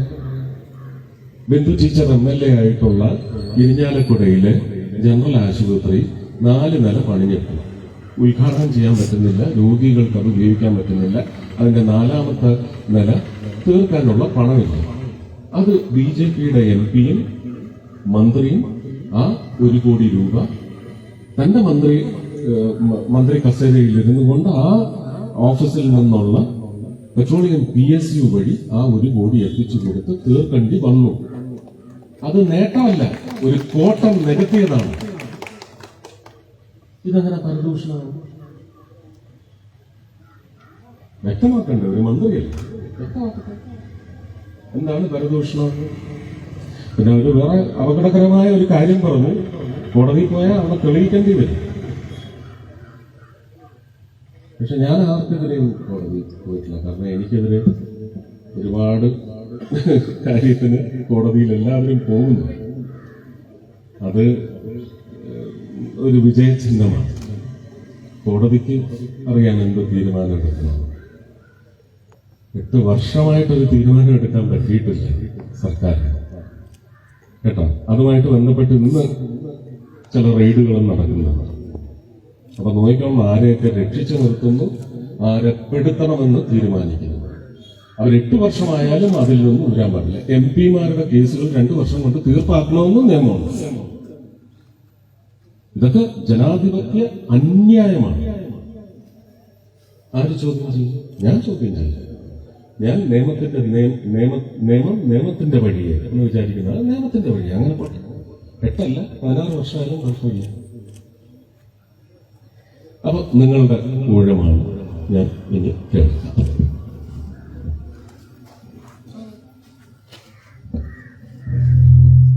സാർ നമസ്തേ. ഞാൻ കോട്ടയം ജില്ലയിലെ മീനച്ചി താലൂക്കില് കൊല്ലപ്പള്ളി ക്ഷീരോത്പാദന സഹകരണ സംഘത്തിന്റെ നേതൃത്വത്തിൽ ഞങ്ങളിവിടെ ഒരു നിവേദനം വന്നായിരുന്നു. അത് ഇവിടെ രജിസ്റ്റർ ചെയ്തിട്ടുണ്ട്. തൊഴിലുറപ്പ് പദ്ധതിയിൽ ക്ഷീര കർഷകരെ കൊണ്ട് ഉൾപ്പെടുത്തി ക്ഷീരകർഷകർക്ക് വരുന്ന സാമ്പത്തിക സഹായം തന്ന് ക്ഷീരകർഷകരെ ഒന്ന് ഉദ്ധരിപ്പിക്കാൻ സാർ ശ്രമിക്കുമെന്നുള്ളതാണ് ഞങ്ങളുടെ ഒരു അപേക്ഷ. ക്ഷീരകർഷകർ ഇന്ന് ഈ മേഖലയിൽ വളരെ ദുരിതത്തിലാണ്. ഈ ക്ഷീരകർഷകരെ കൊണ്ട് തൊഴിലുറപ്പ് പദ്ധതി പെടുത്തുവാണെങ്കിൽ ഇന്ന് രാജിവെച്ചല്ലാത്ത ഒത്തിരി ആൾക്കാർ ഈ മേഖലയിലേക്ക് കടന്നു വരും. അവർക്കൊരു സഹായമാവും. പിന്നെ ക്ഷീരകർഷകർ വൻ സാമ്പത്തിക പ്രതിസന്ധിയിലും കടബാധ്യതയിലും നിന്ന് നെട്ടം ഒട്ട് ഓടുകയാണ്. നമ്മുടെ കേരളത്തിലേക്ക് പാല് വരുന്ന കർണാടകത്തിൽ നിന്നും തമിഴ്നാട്ടിൽ നിന്നും ആന്ധ്രയിൽ നിന്നും ഒക്കെയാണ്. നല്ല പാലല്ല ഇവിടെ വരുന്നത്. നമ്മുടെ ഇവിടുത്തെ കുഞ്ഞുങ്ങളും ഗർഭിണികളും സഹോദരികളും എല്ലാം കുടിക്കുന്ന ഈ വിഷം ചേർന്ന പാലുകളാണ്. അപ്പൊ നമ്മൾ സ്വയം പരിപാടിയിൽ എത്തുകയും ചെയ്യും. ഈ നാട്ടിലെ ഈ മലയോര മേഖലയിലുള്ള ഈ കർഷകർക്ക് അത് വലിയൊരു അനുഗ്രഹമായിരിക്കും. അങ്ങനെ ഈ ക്ഷീര കർഷകരെ കൊണ്ട് തൊഴിലുറപ്പിൽ പെടുത്തണമെന്നാണ് ഈ മീനച്ചി താലൂക്കിന് വേണ്ടിയിട്ട് അപേക്ഷിക്കുന്നത്. ഈ ക്ഷീര കർഷകരെന്നല്ലേ പറഞ്ഞ ക്ഷീരം കന്നുകാലി അല്ലേ? ഞാനത് ചീര, കാരണം തൊഴിലുറപ്പ് പദ്ധതിയിൽ പങ്കെടുക്കുന്ന സ്ത്രീകളും കുറെ പുരുഷന്മാർ ചീര കൃഷിയിൽ പങ്കെടുക്കുന്നുണ്ട്. പല പാഴായി കിടക്കുന്ന ഭൂമിയിലും ചെന്ന് തെങ്ങിൻ തടങ്ങൾ ഒരുപാടുണ്ടെങ്കിൽ അവര് ആ വീട്ടുകാരോട് പറയും, ഈ തെങ്ങിൻ തടം ഞങ്ങളൊന്ന് വൃത്തിയാക്കി ഇത്തിരി ചീര വിത്ത് പാകിക്കോട്ടെ എന്ന് പറഞ്ഞ് അവരത് മാർക്കറ്റിലെത്തിക്കുന്നുണ്ട്. ഈ പറയുന്ന സർക്കാരിന്റെ വഴിയുള്ള ഹോർട്ടിക്കൾച്ചർ ഇത് തന്നെയല്ലേ പച്ചക്കറികളും ഒക്കെ എടുക്കുന്നത്. അപ്പൊ അതുവഴിയൊക്കെ വിൽക്കുന്നുണ്ട്. നല്ല പച്ചക്കറിയാണ്, ചാണകപ്പൊടി മാത്രമാണ്, എല്ലും പൊടിയൊക്കെയാണ്. അതുപോലെ കോഴിയുടെ അവശിഷ്ടവും ആടിന്റെ അവശിഷ്ടവും മാത്രമാണ് ഉപയോഗിക്കുന്നത്. ഫെർട്ടിലൈസർ ഒന്നും ഉപയോഗിക്കാറില്ല. അപ്പൊ എനിക്ക് അക്ഷരം ഒരു ചെറിയ ഉറപ്പ് വരുത്തുന്നുണ്ട്. ഇത് മൻരേഗ എന്ന് പറയുന്ന ഒരു സിസ്റ്റം ഉണ്ടാക്കിയപ്പോൾ തന്നെ അതിനകത്ത് ചില ഉദ്ദേശങ്ങളുണ്ട്. ആ ഉദ്ദേശ സബലീകരണത്തിന് വേണ്ടി ഏതൊക്കെ വിഭാഗങ്ങളെ ഇതിൽ പെടുത്താം? അപകടരഹിതമായിട്ട് ജനജീവിതം ഗ്രാമപ്രദേശങ്ങളിൽ നിലനിർത്തുക എന്ന് പറഞ്ഞാൽ പുല്ലും വലിയ കുറ്റിച്ചെടികളുമായിട്ടൊക്കെ റോഡ് സൈഡിൽ നിന്ന് കുഞ്ഞുങ്ങളോ അല്ലെങ്കിൽ ഒന്ന് പെട്ടെന്ന് ഓടി രക്ഷപ്പെടാൻ പാടില്ലാത്തവർക്ക് അതിനകത്തുള്ള ക്ഷുദ്രജീവികളുടെ ഉപദ്രവം ഇതൊക്കെയുണ്ട്. അപ്പൊ അങ്ങനെയുള്ള എല്ലാ പ്രദേശവും ഭംഗിയായിട്ടും ശുദ്ധമായിട്ടും വെക്കുക. അതുവഴി വലിയൊരു അസംഘടിത വിഭാഗത്തിന് ഒരു നിത്യ വരുമാനം, അത് 100 ദിവസമായി ക്രമപ്പെടും. എനിക്ക് തോന്നുന്നത് ഇപ്പൊ കിട്ടുന്നത് 360 രൂപയാണ്. ആ 360 രൂപ കൊണ്ട് ഒരമ്മയ്ക്ക് വീട്ടില് അടുക്കള എത്ര ദിവസം നീക്കാൻ കഴിയുക? കാരണം ആ അമ്മ ബെവറേജിൽ കൊണ്ടുപോയി കാശ് കൊടുക്കാൻ നിൽക്കത്തില്ല, ഭർത്താവിനും കൊടുക്കത്തില്ല കൊണ്ടുപോയി നശിപ്പിക്കാൻ. അപ്പൊ അങ്ങനെ വരുമ്പോ എങ്ങനെ ഒരു കുടുംബത്തിലെ കുഞ്ഞുങ്ങളുടെ ആരോഗ്യത്തിൽ ചെന്ന് ചേരുന്ന നല്ല ഭക്ഷണം ഉണ്ടാക്കി കൊടുക്കുന്നതിനൊക്കെ ആ കാശ് എത്രമാത്രം ഉപകരിക്കും?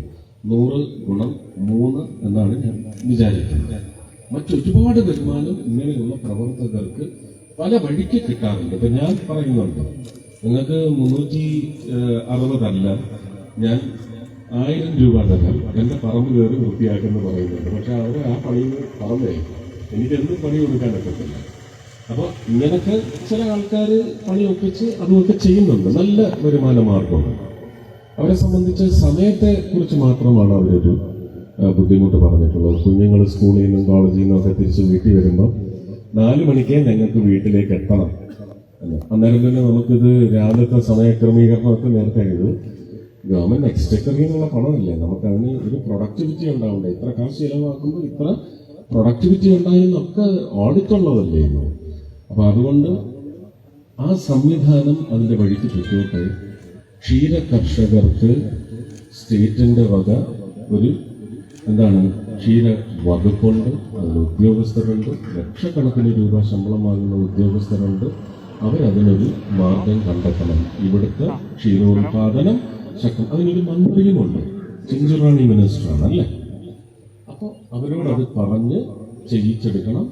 എനിക്ക് കത്ത് തന്നാൽ ഞാൻ ഉറപ്പായിട്ടും വളരെ ശക്തമായി അപേക്ഷിച്ചുകൊണ്ട് ഒരു കത്ത് എനിക്ക് അയക്കാൻ പറ്റും. ഇപ്പോഴത്തെ അവസ്ഥയിൽ അതേ പറ്റും. അടുത്ത മെയ് കഴിഞ്ഞ് അതിനേക്കാൾ ബെറ്റർ അവസ്ഥ ഞങ്ങൾക്കുണ്ടോ എന്ന് നിങ്ങൾ തെളിയിച്ചാൽ മതി. കാരണം നിങ്ങൾ ഞാൻ 5 വർഷം കൂടുമ്പോൾ ശ്രമിച്ചല്ലോ, നടക്കാത്ത കാര്യങ്ങളെല്ലാം കൂടി ഞങ്ങൾ ചെയ്തു തരണമെന്ന് പറഞ്ഞ് ഞങ്ങൾ ഒരു 5 വർഷം ഇരിക്കും. ഞാൻ ഉറപ്പു വരുന്നു. ഇല്ലെങ്കിൽ ഞാൻ ഈ പരിപാടി അവസാനിപ്പിച്ച് നിർത്തി വീട്ടിൽ പോകും. വേറെ ഒരിടത്തും എനിക്ക് പോകാൻ പറ്റില്ല. കാരണം ഞാൻ ഭാരതീയ ജനതാ പാർട്ടി അത്രമാത്രം ഞാൻ സ്നേഹിക്കുന്നു. അതിന്റെ നേതാക്കൾ, അതിന്റെ മുന്തിയ നേതാക്കൾ എല്ലാവരെയും ഞാൻ പറഞ്ഞില്ല. ഈ രാജ്യത്തിന് വേണ്ടി ഉണ്ണാതെയും ഉറങ്ങാതെയും ജീവിച്ചുകൊണ്ടിരിക്കുന്ന ഒരു 100 പേരെ എനിക്കറിയാം. അതിൽ കൂടുതലുണ്ടാവും. ആ 100 പേരെ എനിക്കറിയാം. അവരോടുള്ള സ്നേഹമാണ് ഈ പാർട്ടിയോടുള്ള എന്റെ സ്നേഹം. ഇല്ലാന്ന് വെച്ചാൽ ഒന്നുമില്ല, വീട്ടിൽ പോകും.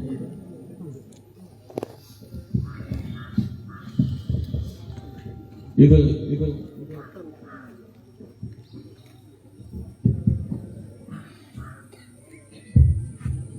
കത്തെന്തായാലും ലിജനെ എത്തിച്ചോളൂ, അതിന്റെ ഓഫീസിൽ എത്തിക്കണം. ഇന്ന് ഈ ഔട്ട് ഓഫ് കോൺസ്റ്റിറ്റ്യുവൻസി ആയതുകൊണ്ട് എൻ്റെ സ്റ്റാഫ് വന്നുകൂടാ, അതുകൊണ്ട് വരാത്തതാണ്. ഇവിടെ നിന്ന് ആളുകൾക്ക് എത്തിച്ചാൽ അതിന് ഞാൻ പോകുന്ന ജില്ലയിലെല്ലാം ഓരോ മണ്ഡലത്തിലും അവിടുത്തെ ജില്ലാ പ്രസിഡന്റും, ഭാരതീയ ജനതാ പാർട്ടിക്ക് മാത്രമാണ് സ്റ്റേറ്റിൽ 30 ജില്ലാ പ്രസിഡന്റുമാരുള്ളത്. മൊത്തം 30ആണ്. മിക്കയിടങ്ങളിൽ ഈ 14 30ആയിട്ടാണ് വിഭജിച്ചിരിക്കുന്നത്. മിക്ക ജില്ലകളിലും 1 എന്നുള്ളത് 3 ആയിട്ടുണ്ട്, ചിലയിടത്ത് 1 എന്നുള്ളത് 2 ആയിട്ടുണ്ട്. അത് പ്രവർത്തനക്ഷമത വർദ്ധിപ്പിക്കുന്നത്, ആക്സസിബിലിറ്റി, നിങ്ങൾക്ക് എത്താൻ പറ്റുന്ന ആൾക്കാരുടെ എണ്ണവും ദൂരവും ലഘൂകരിക്കുക, അവർക്ക് നിങ്ങളിലേക്ക് എത്തുന്നതിനും ആശയങ്ങൾ പ്രചരിപ്പിക്കുന്നതിനും വാഗ്ദാനങ്ങൾ, ഒരുപക്ഷെ നിങ്ങളുടെ അപേക്ഷ, നിങ്ങളുടെ നിവേദനങ്ങൾ കേൾക്കുകയും വാഗ്ദാനം തരികയും ആ വാഗ്ദാനം പാലിക്കുന്നതിനും വേണ്ടിയുള്ള എളുപ്പമാർഗത്തിന് വേണ്ടിയാണ് അങ്ങനെ ചെയ്തിട്ടുള്ളത്. അപ്പം 30 പേരാണ് നിങ്ങൾക്ക് ഉത്തരവാദിത്വപൂർണമായി സേവനത്തിന് വേണ്ടി ശ്രീ JP നഡ്ഡ കേരളത്തിൽ നിക്ഷേപിച്ചിട്ടുള്ളത്.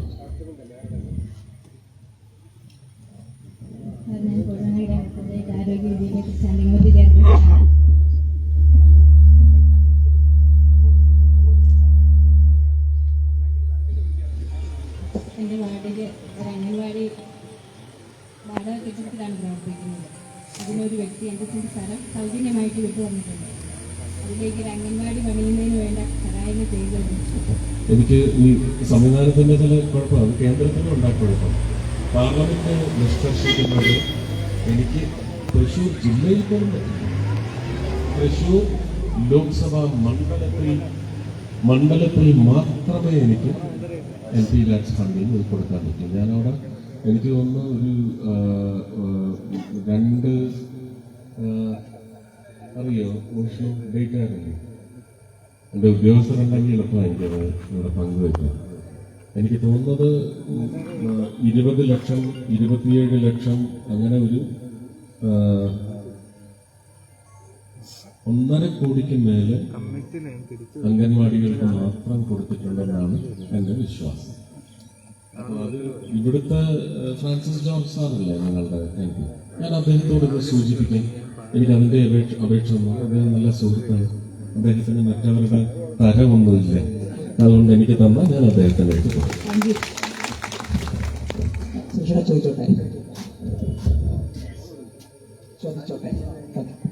എൻ്റെ പേര് അനീഷ് മോഹൻ എന്നാണ്. എനിക്ക് ആക്സിഡന്റിൽ എൻ്റെ വലത് കൈപ്പത്തി ഇടത് കാലം നഷ്ടപ്പെട്ടു പോയതാണ്. 21ാമത്തെ വയസ്സിൽ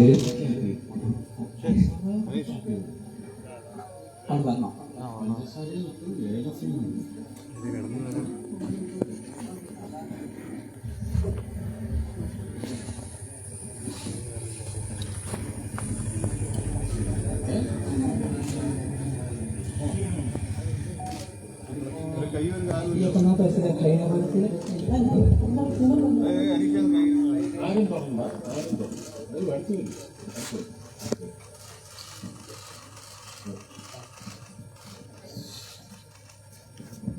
ശരിക്കും എൻ്റെ ആവശ്യമുള്ളത് ഇവിടുത്തെ യുവാക്കൾക്ക് വേണ്ടിയിട്ടാണ്. ഇപ്പം കോട്ടയം എന്ന് പറഞ്ഞാൽ ഏറ്റവും അധികം വിദ്യാഭ്യാസ സ്ഥാപനമുള്ള നാടാണ്. ഏറ്റവും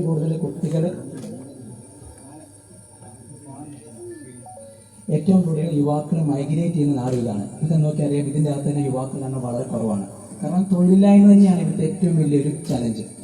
ഞാൻ ഗവൺമെൻറ് എംപ്ലോയിയാണ്, PSHS ചെയ്ത് ഗവൺമെൻറ് സർവീസിൽ വന്ന ആളാണ്. പക്ഷേ ഇവിടെ തൊഴിൽ കൊടുക്കുന്നവരാണ് ഇല്ലാത്തത് എന്നുള്ള തിരിച്ചറിവുകൊണ്ട് ലീവ് എടുത്തിട്ട് ഞാനൊരു സ്ഥാപനം സ്റ്റാർട്ട് ചെയ്തു. ട്രെയിനിങ് ഓർഗനൈസേഷനാണ് hug international, hope uniqueness and growth എന്നാണ്. അപ്പോൾ അതിലൂടെ എനിക്ക് 10 hope uniqueness and growth, be hopeful, unleash your uniqueness, grow purposeful. നമ്മുടെ സ്വന്തം കഴിവ് കണ്ടെത്തി പർപ്പസിന് hug HUG hug international HUG hug hope uniqueness and growth. Okay, ശരി. നമ്മുടെ രാജ്യത്തിലധികം വളരുന്നു.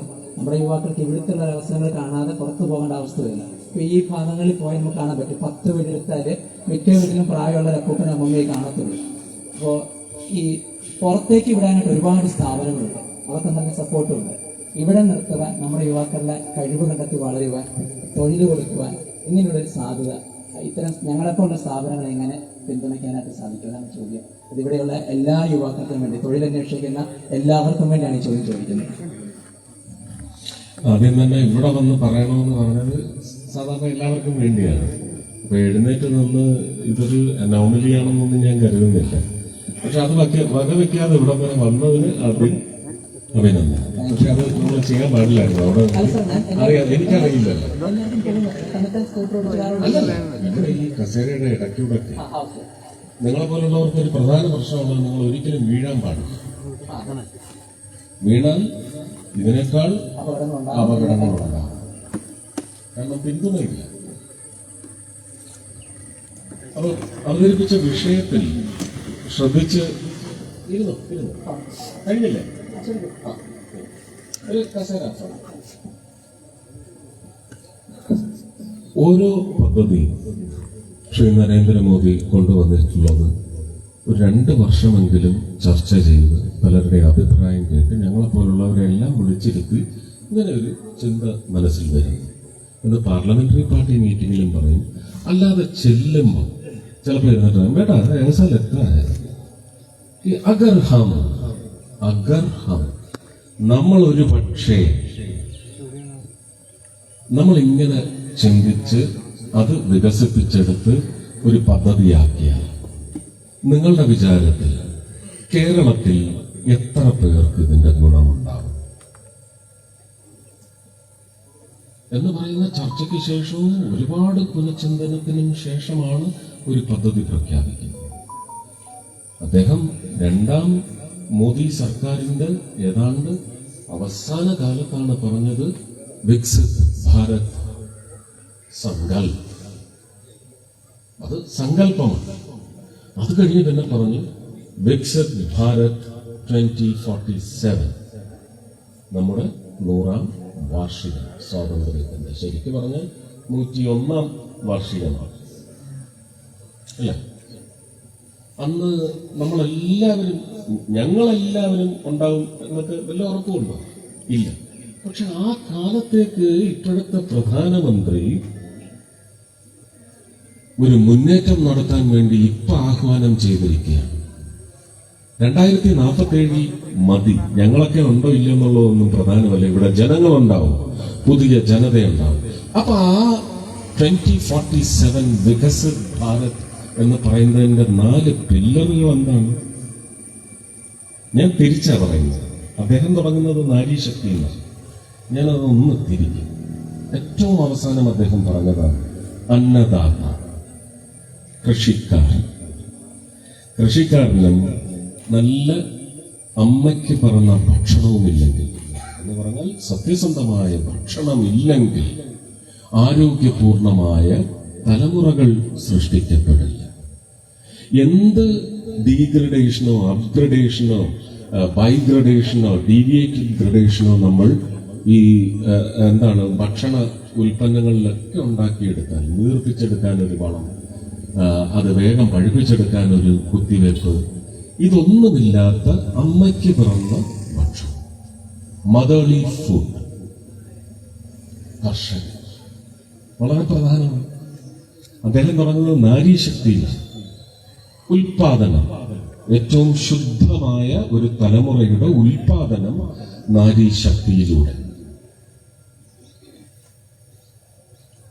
സ്വസ്ഥ നാരി, അതിപ്പോ കഴിഞ്ഞ ആഴ്ച കേരളത്തിൽ ഞാൻ ഉദ്ഘാടനം ചെയ്തു. ഇന്ത്യയിൽ അദ്ദേഹമാണ് അത് ഉദ്ഘാടനം ചെയ്തത്. അതേ വേദിയിൽ ഇരുന്നു കൊണ്ട് അദ്ദേഹം വെർച്വൽ ഇനോഗ്രേഷൻ, സ്റ്റേറ്റിന്റെ ഇനോഗ്രേഷൻ തൃശ്ശൂരിൽ നിന്ന് ഞാനും അത് ചെയ്തു. സ്വസ്ഥ നാരി, സശക്ത പരിവാർ, ആരോഗ്യമുള്ള സ്ത്രീ ഒരു കുടുംബത്തിന്റെ ശക്തി. Healthy woman, empowered family. അപ്പൊ നമുക്ക് ഇത് ആ 4 പില്ലറുകളിൽ നാരീശക്തി എന്ന് പറയുന്നതിന്റെ ഉദ്ദേശം ഫലവത്താക്കാൻ, അത് സാധ്യമാക്കാൻ കൊണ്ടുവന്ന പുതിയ പദ്ധതിയാണ് സ്വസ്ഥ നാരി സശക്ത പരിവാർ. അതില് സ്കീമുകൾ പോയി നോക്കണം. ഒരുപക്ഷെ നമ്മൾ ഈ cancer detection at the stage of origin, ഇപ്പൊ ഏറ്റവും കൂടുതൽ ക്യാൻസർ ഡിറ്റക്ഷൻ നടക്കുന്നത് 4th സ്റ്റേജ് എത്തുമ്പോഴാണ്. എന്റെ ഒരു സുഹൃത്തിന് പോലും 4th സ്റ്റേജിലാണ്, പക്ഷെ അത് സ്പ്രെഡ് ചെയ്യുന്നില്ല എന്നുള്ളതാണ് അയാൾക്ക് ദൈവം കൊടുത്തത്. കാരണം അയാൾ ദൈവങ്ങളുടെ കാര്യം നോക്കി നടക്കുന്ന ഒരാളാണ്. വലിയ മുതലാളിയാണ്, ഭയങ്കര ധനികനുമാണ്. പക്ഷെ ദൈവത്തെ വിട്ടൊരു കളിയില്ല. ഒരു ക്ഷേത്രത്തിന്റെ പൂർണ്ണമായ സത്യസന്ധമായ വളർച്ചയ്ക്ക് വേണ്ടി നിലനിൽക്കുന്ന ഒരാളാണ്. 4th സ്റ്റേജിലാണ് കണ്ടുപിടിച്ചത്, പക്ഷെ അപകടകാരിയല്ല. കാരണം അത് സ്പ്രെഡ് ചെയ്യുന്നില്ല. അപ്പൊ ഈ ക്യാൻസർ ഡിറ്റക്ഷൻ എന്തുകൊണ്ട് നാരിക്ക് മാത്രം എന്ന് ചോദിച്ചാൽ അതിനകത്തൊരു വിവേചനവുമില്ല. അടുത്ത തലമുറ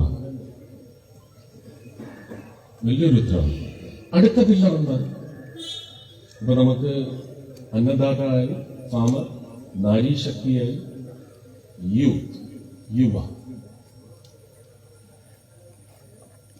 യുവാക്കളുടെ പ്രസക്തിയാണ്. താങ്കളിപ്പോ ഇവിടെ ഉന്നയിച്ച വിഷയം എന്ന് പറയുന്നത് യുവാക്കൾ എംപവേർഡ് ആവണം. അത് ഏത് ദേശത്തു നിന്ന്, ഏത് പ്രദേശത്തു നിന്ന്, സ്വദേശത്തു നിന്നാണോ എന്ന് പറയുന്നത്, ആ മാർഗം നമുക്കൊരു ലക്ഷ്യമാണ്. ആ ലക്ഷ്യത്തിലേക്ക് വളരണം. മറ്റു രാജ്യങ്ങൾ നമ്മുടെ കുഞ്ഞുങ്ങളെ പ്രാപ്തരാക്കിയത് നമ്മൾ ഒരിക്കലും അവരെ ഒന്നും തള്ളി പറയാൻ പാടില്ല. പക്ഷെ നമ്മുടെ രാജ്യത്തിന്റെ സമ്പത്ത് പോകുന്ന വഴി ഇപ്പൊ central forensic science and research lab with institute, ഇത് തൃശ്ശൂർ തരാൻ കേന്ദ്ര ഹോം മിനിസ്റ്റർ ശ്രീ അമിത്ഷാ തത്വത്തിൽ ധാരണയായി എനിക്ക് സമ്മതവും തന്നു. പക്ഷെ ഇവിടെ തൃശ്ശൂർ ആ സ്ഥലം തരില്ല, തിരുവനന്തപുരത്ത് തരാമെന്ന് പറഞ്ഞ് അടുത്ത എയിംസ് പോലൊരു കല്ലെടുത്ത് വെച്ചിരിക്കുക. അപ്പൊ അതിനൊരു പ്രതിമാർഗം കണ്ടെത്തിയിട്ടുണ്ട്. പക്ഷെ അമിത്ഷാ പറയുന്നത് ഇല്ല, നമ്മൾ കടിച്ച പാമ്പിനെ കൊണ്ട് തന്നെ വിഷം എടുപ്പിക്കണം. ആ പാമ്പ് കടിക്കാൻ നോക്കിയെങ്കിൽ ആ പാമ്പിനെ കൊണ്ട് തന്നെ ഈ വിഷം ഞാൻ കുടിപ്പിക്കും. അത് നടന്നില്ലെങ്കിൽ നമുക്ക് നോക്കാം. പക്ഷെ അങ്ങനെ നമ്മൾ നോക്കുകയാണെങ്കിൽ അവരവശേഷിക്കാൻ പാടില്ല കേരള ഭരണത്തിൽ. ഇതാണ് അമിത്ഷാ പറഞ്ഞത്. ഇതെല്ലാം അവർക്ക് തിരിഞ്ഞു കൊത്തും. അത് ഉറപ്പുവരുത്താൻ വേണ്ടി കൂടി തന്നെയാണ് ഈ കലിംഗ സംഗമവുമായിട്ട് ഞാൻ ഇറങ്ങിയിരിക്കുന്നത്.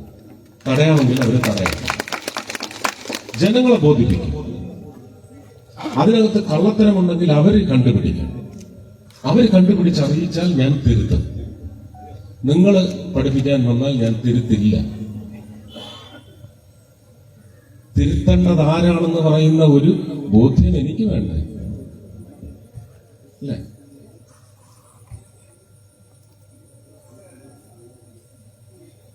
നാലാമത്തെ പിള്ളേർ ഏതാ? നാരി, അന്നദാത, നാരി, യുവ. നാലാമത്തെ പിള്ളേർ കൃഷിക്കാരൻ അന്നദാത അല്ലല്ല, ഇൻഫ്രാസ്ട്രക്ചർ കൃത്യമാണ്. പക്ഷെ നാലാമത്തെ പിള്ളേർ വിഷ്ണു അവിടെ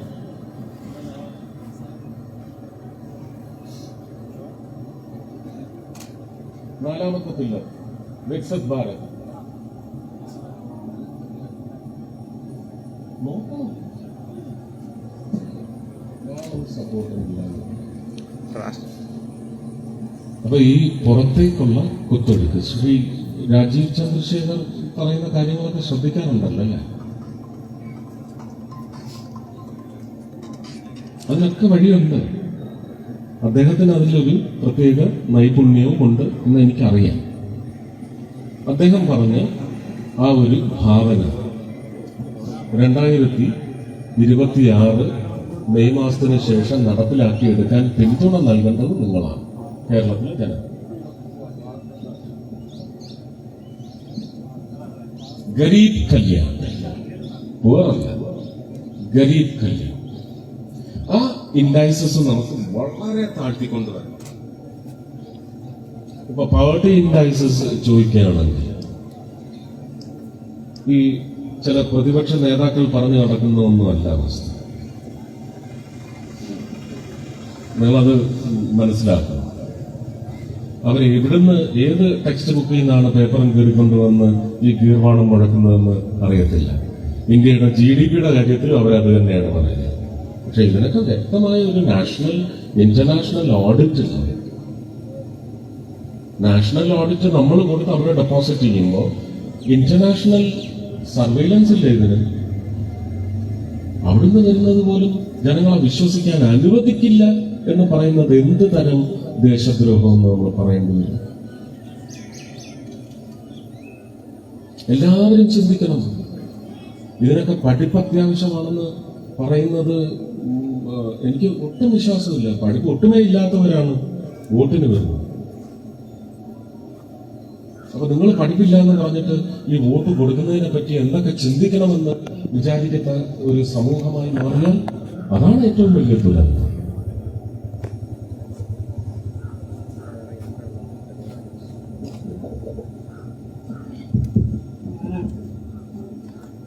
ഞാൻ റബ്ബർ കർഷകരുടെ ചങ്ങനാശ്ശേരി റീജിയൻ പ്രസിഡന്റാണ്. കേരളത്തിലെ നല്ല ഇന്ത്യയിലെ മുഴുവൻ റബ്ബർ കർഷകർക്കും വേണ്ടിയുള്ള അവരുടെ രക്ഷയ്ക്ക് വേണ്ടി 2 നിർദ്ദേശങ്ങളാണ് വയ്ക്കാറുള്ളത്. ഒന്നാമത്തേത്, റബ്ബർ കൃഷിയെ കാർബൺ ക്രെഡിറ്റ് പദ്ധതിയിൽ ഉൾപ്പെടുത്തണം. റബ്ബർ കൃഷി വളരെയധികം കാർബൺ ഡയോക്സൈഡ് അന്തരീക്ഷത്തിൽ വലിച്ചെടുക്കുന്നുണ്ട്. റബ്ബർ ബോർഡ് റിസർച്ച് സെന്റർ പുതുപ്പള്ളിയിലെ റിസർച്ച് 33 ടൺ കാർബൺ ഡയോക്സൈഡ് വലിക്കും. 33 ക്രെഡിറ്റ് കിട്ടിയിട്ടുണ്ട്. ആ ക്രെഡിറ്റ് വ്യവസായ മേഖലയിൽ വിപണനത്തിന് കേന്ദ്ര ഗവൺമെന്റ് റബ്ബർ കൃഷിയെ കൂടി ഉൾപ്പെടുത്തണം. കേന്ദ്ര വാണിജ്യ വകുപ്പിലാണ് റബ്ബർ കൃഷിയല്ലിട്ടുള്ളത്.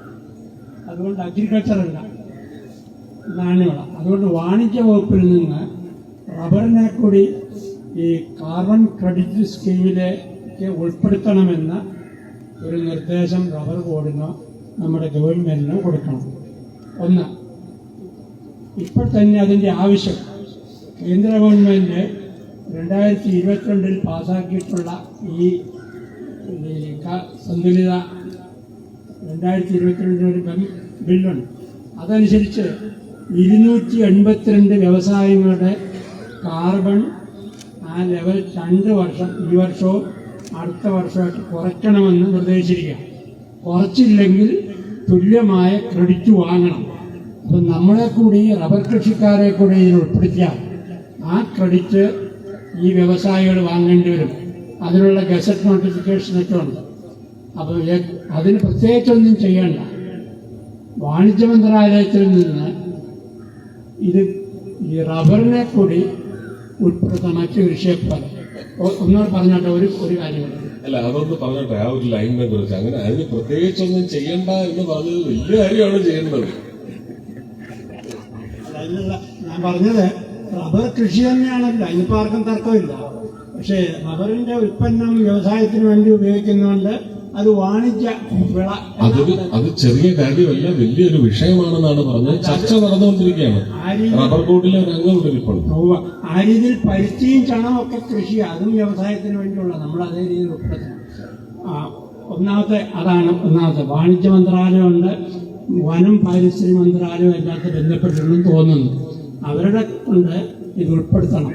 പിന്നെ അതനുസരിച്ചുള്ള സർവേ കാര്യങ്ങൾ നടത്തണം. രണ്ടാമത്തെ കാര്യം, കേരളത്തില് 1.25 ലക്ഷം ഹെക്ടർ റബ്ബർ തോട്ടം വെട്ടാതെ കിടക്കാം. ഇത് ഞാൻ പറഞ്ഞതല്ല, റബ്ബർ ബോർഡ് ചെയർമാൻ ഈ മാസത്തിലെ റബ്ബർ മാസികയെ പറഞ്ഞിട്ടുള്ളതാണ്. 1.25 ലക്ഷം, അതായത് 25%. 1.25 ലക്ഷം, അതെ, 25% കേരളത്തിലെ തോട്ടം വെട്ടാതെ കിടക്കുന്നെന്ന് റബ്ബർ ബോർഡിന്റെ ED പത്രത്തിലും കൊടുത്തിട്ടുണ്ട്, റബ്ബർ മാസികയിലും കൊടുത്തിട്ടുണ്ട്. അതുകൊണ്ട് വന്നിരിക്കുന്നത് എന്താണ്?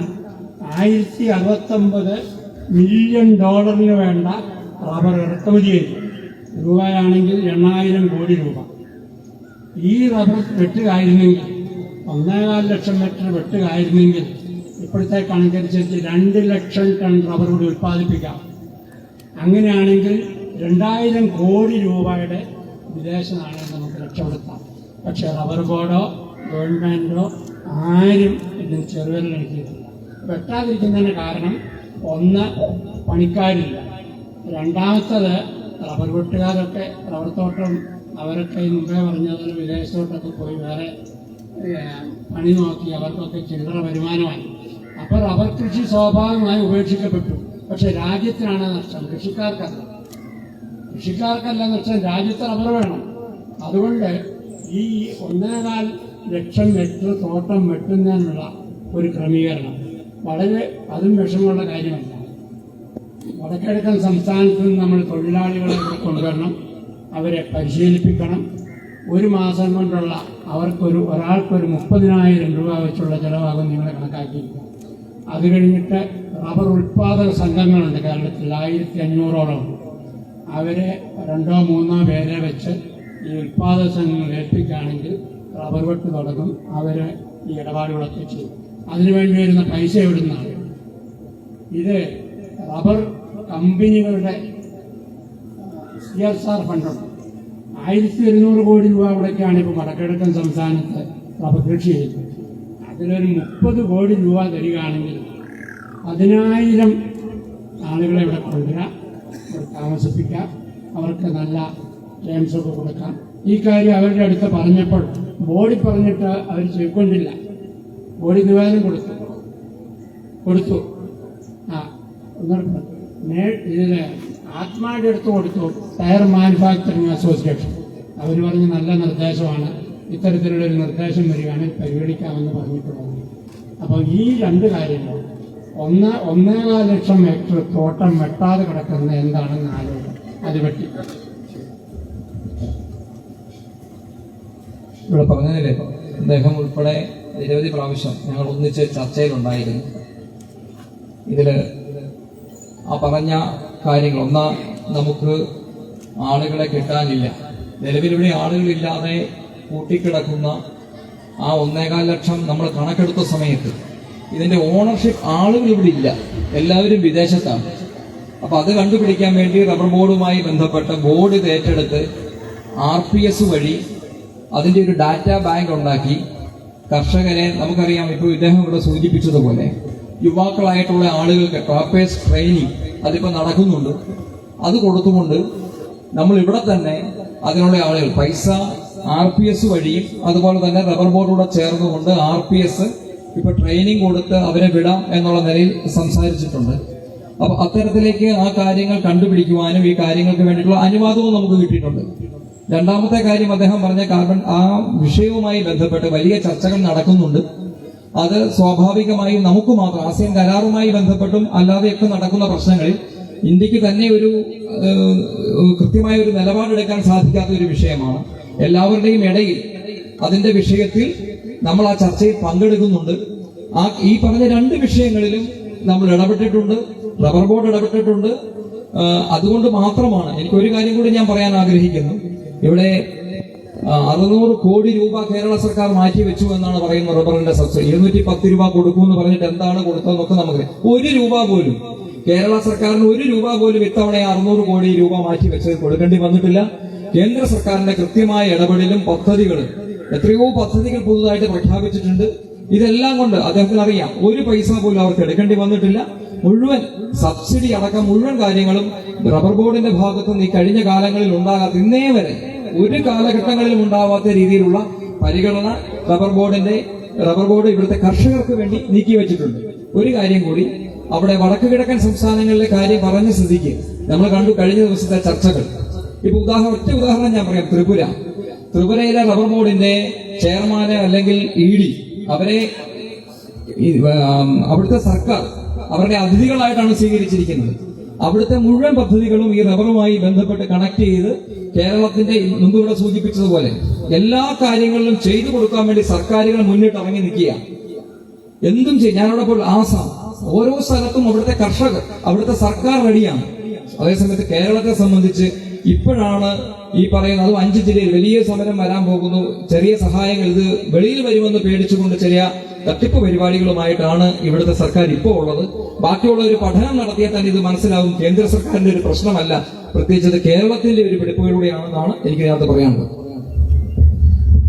ഞാൻ സമ്മതിച്ചു.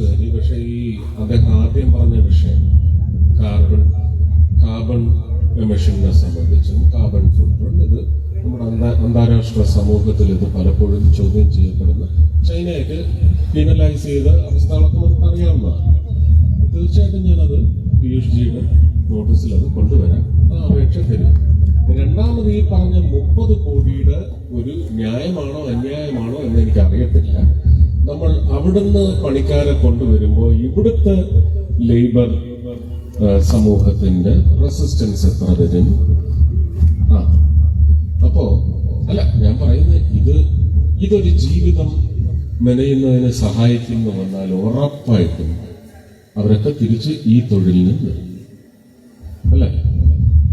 ഇപ്പോ ബ്യൂട്ടി പാർലറുകൾ നടത്തുന്നത് അല്ലെങ്കിൽ മുടി വെട്ടുന്നത് മുതൽ ഉള്ള അങ്ങനത്തെ കാര്യങ്ങളൊക്കെ ഇപ്പം ജാതി അധിഷ്ഠിതമായിട്ടാണോ നടക്കുന്നത്? അല്ലല്ലോ, അല്ലേ? ആരൊക്കെയാണ് ഇത് നടത്തുന്നത്? എന്റെ അടുത്ത ബന്ധുവാണ് ഇന്ന് ലോകം അറിയപ്പെടുന്ന അംബിക നായർ. അവരാണെന്ന് സൗദി കുടുംബത്തിന്റെ കല്യാണങ്ങളുടെ എല്ലാം മുടി വെട്ടുന്നതും നഖം വെട്ടുന്നതും പെഡിക്യൂറും എല്ലാം, അവരുടെ മേക്കപ്പ്, അവരുടെ വെഡിങ് ഡിസൈൻസ് ഒക്കെ ചെയ്യുന്നത് അയമ്മയാണ്. അപ്പൊ അങ്ങനെ ഒരു തൊഴിലിനൊരു വൈറ്റ് കോളറിസം ഇതവർക്ക് ജീവിതത്തിന് ഉപകരിക്കണം, അവരുടെ മക്കളെ പഠിപ്പിക്കാൻ സാധിക്കണം. അടുത്ത ലെവലിലേക്ക് അവരുടെ ജീവിതം ഉയർത്തുന്ന എന്ത് തൊഴിലും ചെയ്യാനുള്ള ഇന്ന് സ്കില്ലേ ഉള്ളൂ. ജോലിയല്ല പ്രധാനം, സ്കില്ലാണ്, നൈപുണ്യം. ആ നൈപുണ്യ വികസനത്തിന് പോലും ഇന്ത്യയിൽ ഒരു വകുപ്പും അതിനൊരു മന്ത്രിയും വന്നത് 2015-ലോ 16-ലോ ആണ്. അത്രയും കാലം ഇതിനെക്കുറിച്ച് ചിന്തിച്ചിട്ടില്ല. ഏതാണ്ട് 70 അല്ലെങ്കിൽ 68 വർഷക്കാലം ഇങ്ങനെ ഒരു വകുപ്പിനെ കുറിച്ച്, അത് ഒരു കുറവായിട്ടൊന്നും ഞാൻ പറയുന്നില്ല, എങ്കിലും കാലത്തിനനുസൃതമായി ഒരുപക്ഷെ ചിന്തിച്ച് അങ്ങനെ ഒരു സംവിധാനം കൊണ്ടുവന്ന സർക്കാർ നരേന്ദ്രമോദി സർക്കാരാണ്.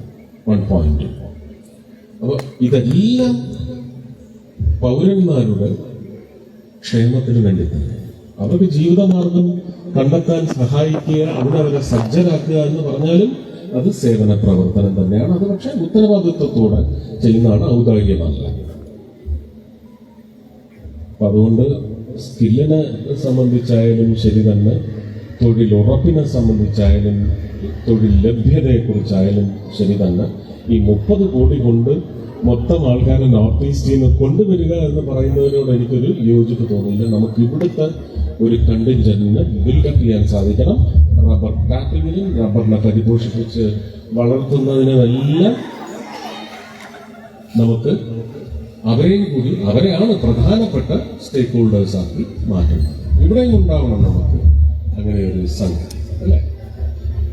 ഞാൻ പ്രാദേശികതയെ ഒരിക്കലും പിന്തുണയ്ക്കുന്ന ആളല്ല, എങ്കിലും നമ്മുടെ പ്രദേശം, ഇപ്പം വിദേശത്ത് പോകുന്ന നമ്മുടെ കുഞ്ഞുങ്ങളെ കുറിച്ചാണ് അദ്ദേഹം പറഞ്ഞത്, അല്ലേ? വ്യാകുലത, ആദ്യം കുലം, പിന്നെ സമൂഹം. അപ്പൊ കുലം എന്ന് വിചാരിച്ചാൽ സ്വന്തം വീട്, സ്വന്തം ചുറ്റുവട്ടം, സ്വന്തം തഹസിൽ, സ്വന്തം ജില്ല, സ്വന്തം സംസ്ഥാനം, രാജ്യം, അങ്ങനെ പോകും. അതിന് മാത്രമേ ഒത്തൊരുമിച്ച് ബഹുസ്വരത ഉൾക്കൊണ്ടുകൊണ്ട് വസുദൈവ കുടുംബകം എന്ന് പറയുന്ന സങ്കല്പത്തിൽ എത്തിച്ചേരാൻ സാധിക്കും. ഇത് ഞാൻ PhDയുടെ ശ്രദ്ധയിൽ കൊണ്ടുവരാം. ഞാൻ 2019 വരെ നിർമ്മല സീതാരാമൻജി കോമേഴ്സ് മിനിസ്റ്റർ ആയിരുന്ന സമയത്ത്, വാണിജ്യ മന്ത്രിയായിരുന്ന സമയത്ത് ഞാൻ റബ്ബർ ബോർഡുമായിട്ട് ബന്ധപ്പെട്ട എല്ലാ യോഗങ്ങൾക്കും പങ്കെടുത്തിട്ടുണ്ട്. മറുവശത്തിരുന്നത് മുഴുവൻ ഇതില് പണക്കാരായ ടയർ കമ്പനിയും മെത്ത കമ്പനിയും എല്ലാവരും ഉണ്ട്. MM ഫോമും മനോരമ റബ്ബറും എല്ലാവരും ഉണ്ട് കേട്ടോ. JK tyres, Apollo tyres, premier tyres എല്ലാവരും ഉണ്ട്. ഇപ്പത്തിരുന്നത് മുഴുവൻ MP-മാരായിരുന്നു. അവർ ജനങ്ങൾക്ക് വേണ്ടിയാണ്. പക്ഷെ അവിടെ വെച്ച് എനിക്ക് മനസ്സിലായി ഇതിനകത്ത് ക്രിക്കറ്റ് പ്ലെയേഴ്സ് ആരാണെന്നുള്ള ബോധ്യമാണ് എനിക്ക് വന്നത്. അതുകൊണ്ട് ഒരു അക്ഷരം ഉണ്ടാതിരുന്നു. അവസാനം, യോഗത്തിന്റെ അവസാനം, താങ്കൾ ഒന്നും പറഞ്ഞില്ലല്ലോ എന്ന് നിർമ്മല സീതാരാമൻ ചോദിച്ചെടുത്ത് ഞാൻ ആയ്മയുടെ മുറിയിലെത്തി ഇതിന്റെ മുഴുവൻ എന്താണ് എനിക്ക് മനസ്സിലായതെന്നുള്ള അറിയിക്കാമെന്ന് പറഞ്ഞു. അതിന്റെ അടിസ്ഥാനത്തിലാണ് 1 മാസത്തിന് ശേഷം അവരുടെ മന്ത്രിയുടെ ഓഫീസിൽ നിന്ന് ഒരു ഡയറക്റ്റീവ് വന്നത്, അഭിപ്രായം കൂടി ഉൾക്കൊണ്ടുകൊണ്ടായിരുന്നു. അത്രയും എനിക്കറിയാം. ഇതിനകത്ത് സിന്തറ്റിക് റബ്ബർ ഇൻപോർട്ട്, ഞാൻ ഈ 3 വാക്കുകൾ ഒരു വരിയിൽ ഇട്ടുതരികയാണ്. സിന്തറ്റിക് റബ്ബർ ഇമ്പോർട്ട് ഇന്ത്യയിൽ ആരൊക്കെ ചെയ്യും? അതിൽ പാലക്കാരുണ്ടോ? ഒന്ന് അന്വേഷിക്കും. അത് നമുക്ക് ദ്രോഹമാണ്.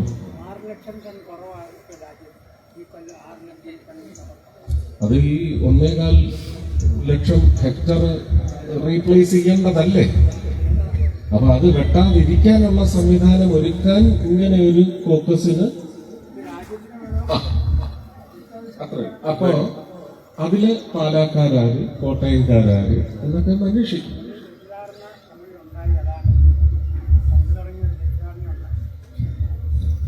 അല്ല, ഞാൻ ഇത്രയും പറഞ്ഞു. സിന്തറ്റിക് റബ്ബർ ഇമ്പോർട്ട് ആരൊക്കെ അതിന്റെ ഏജൻസി നടത്തുന്നു, ആരൊക്കെ അതിനകത്ത് മുതലാളിമാരാണ്, ആരൊക്കെ അതിൽ നിന്ന് പണം അന്വേഷിക്കാം. ഒരാളുടെയും പേര് ഞാൻ പറഞ്ഞില്ല, സൂചിപ്പിച്ചു പോലും. അപ്പൊ ഞാൻ അവിടെ ഉപയോഗിച്ചത് അത് പറഞ്ഞ സെൻട്രൽ ഗവൺമെന്റിന്റെ നെഞ്ചത്തോട്ട് തന്നെ കയറി അവർക്ക് ടാക്സ് ചുമത്തണമെന്നാ പറയുന്നത്. പക്ഷെ അങ്ങനെ ടാക്സ് ചുമത്തുമ്പോ വിവിധ മേഖലകളിൽ ഈ പറയുന്നത് ഒരു പക്ഷെ ചുട്ടുകൊള്ളുന്ന ഒരു ശിക്ഷാ നടപടിയായി മാറും. നമുക്ക് ആ ഒരു നടപടി കൊണ്ട് മാത്രം ചിലപ്പോൾ ക്ഷയിച്ചില്ലാതായി പോകുന്ന വ്യവസായങ്ങളുണ്ട്. ഇതിനെല്ലാം ഒരു പ്ലേറ്റിൽ എടുത്തു വെച്ച് അവലോകനം ചെയ്തിട്ടാണ് ഒരു യൂണിഫോമായിട്ടുള്ള ഒരു സിസ്റ്റം നമ്മൾ കൊണ്ടുവരുന്നത്. പലതിനെ ഒരു 10നെ രക്ഷിക്കാനായിരിക്കാം ചിലപ്പോൾ 1നെ ദ്രോഹിക്കേണ്ടി വരും.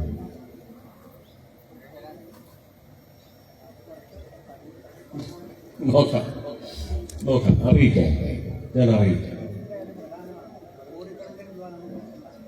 അല്ല, ഞാൻ പറഞ്ഞ ഇതെല്ലാം അന്താരാഷ്ട്ര സമൂഹത്തിന്റെയും കൂടി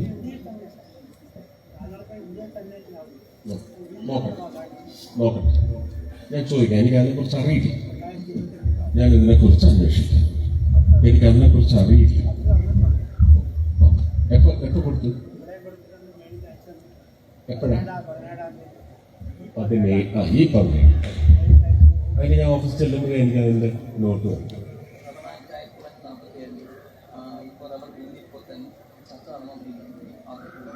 ബില്ല് ചർച്ചയായിട്ടില്ല.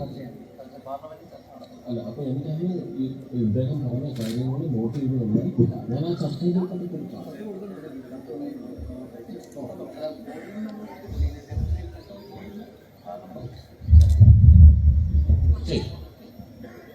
എല്ലാവർക്കും നമസ്കാരം. എൻ്റെ പേര് ബിന്ദു ശശികുമാറാണ്. ഞാൻ മീനച്ചി പഞ്ചായത്തിലെ 12ാം വാർഡിലെ മെമ്പറാണ്. എനിക്ക് പറയാനുള്ളതെന്ന് വെച്ചാൽ 8 വർഷമായിട്ട് പൂവരണി അമ്പലം PHC റോഡ് താറുമാറായി കിടക്കുന്ന സ്ഥിതിയിലും അവിടുത്തെ ജനങ്ങൾ വളരെ ബുദ്ധിമുട്ട് അനുഭവിച്ചുകൊണ്ടിരിക്കുകയാണ്. 2015 നമ്മുടെ ഈ കോവിഡ് കാലഘട്ടത്തിൽ ആ കോൺട്രാക്ടർക്ക് രോഗം വരികയും ആ വർക്ക് നിർത്തിവെച്ചു പോവുകയും ചെയ്ത സാഹചര്യമാണ് ഉണ്ടായത്. അതിനുശേഷം കളക്ടർ നമ്മളെ വിളിപ്പിക്കുകയും ആ കോൺട്രാക്ടറെ മാറ്റി പുതിയ കോൺട്രാക്ടറെ നിയമിക്കുകയും ആ കോൺട്രാക്ടർ ഇപ്പം വർക്കുകൾ ചെയ്തുകൊണ്ടിരിക്കുകയും ആണ്. അത് മുഴുവൻ പണി ഇപ്പം 6 മാസമായിട്ട് നിർത്തിവെച്ചിരിക്കുകയാണ്. ഇപ്പം അവിടുത്തെ ജനങ്ങൾക്ക് പഴയ പോലെ റോഡിന്റെ നെറ്റിൽ പ്രധാനമന്ത്രി സെലക്ട് ചെയ്തതിന്റെ പദ്ധതി പ്രകാരമുള്ള റോഡാണത്. 8 വർഷമായി പൂവരണി അമ്പലം PHC റോഡിന് കിടക്കുന്നത്. ഏത് പേപ്പർ സ്വീകരിക്കണം, ഏത് സ്വീകരിക്കാൻ പാടില്ല എന്നുള്ള നല്ല വ്യക്തമായ ക്ലാസ് നേടിയിട്ടാണ് വന്നിരിക്കുന്നത്. മറ്റതൊക്കെ ഉണ്ട്, അത് ഞാൻ ചെയ്യുന്നുണ്ട്. അത് ആരുടെയും നിർദ്ദേശപ്രകാരം ചെയ്യാനൊക്കത്തില്ല, ആരുടെയും ഇൻസ്ട്രക്ഷൻ പ്രകാരം ചെയ്യാനൊക്കത്തില്ല. അപ്പൊ അവിടെ ഒരു ഹെൽത്ത് സെന്റർ ഉണ്ട്, ജീവിതശൈലി രോഗനിർണയങ്ങൾക്ക് ഞങ്ങൾ നടത്തുന്നുണ്ട്. അതുപോലെ PMGSY ഞാനിവിടെ എടുക്കുക 26-ാം തീയതി എപ്പോഴെങ്കിൽ അവിടെ തൃശ്ശൂർ നടക്കുന്ന ദിശ മീറ്റിംഗ് വരിക. അവിടെ ഇതിന്റെ ഉദ്യോഗസ്ഥർ വരും. അവരോട് നിങ്ങളുടെ മുമ്പിൽ വെച്ച് ഞാനിത് ചോദിക്കും. Thank you. ശുചിത്വമായിട്ട് കൊടുക്കുക. ദിശ മീറ്റിംഗിൽ വരാനുള്ള പേപ്പർ 26-ാം തീയതി ഇവിടെ അങ്ങനെയുള്ള ദിശ മീറ്റിംഗിൽ ഡിസ്കസ് ചെയ്യാവുന്ന കാര്യങ്ങൾ നമ്മൾ ചർച്ച ചെയ്യണമെന്ന് നിങ്ങൾ നോട്ട് ചെയ്ത് വെച്ചോ. അവരുടെ നമ്പർ വാങ്ങുക, അവരുമായിട്ട് അവിടെ വരിക കേട്ടോ.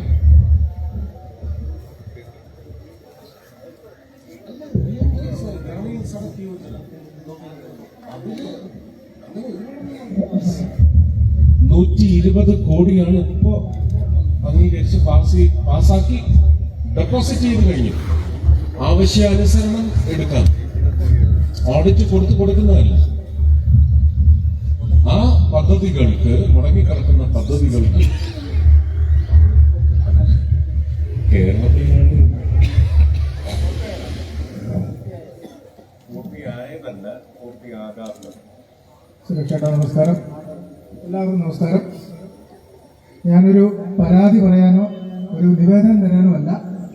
ഇപ്പം നമ്മുടെ സർക്കാർ, കേന്ദ്ര സർക്കാർ ഇംപ്ലിമെന്റ് ചെയ്ത ഒരു കാര്യത്തെക്കുറിച്ച് ഒന്ന് അങ്ങയുടെ ശ്രദ്ധ ക്ഷണിക്കാനാണ്. ഇന്നലെ മുതൽ നടപ്പിലാക്കിയ GSTയുടെ ഒരു പുതിയ സംവിധാനം നിലവിൽ വന്നിട്ടുണ്ട്.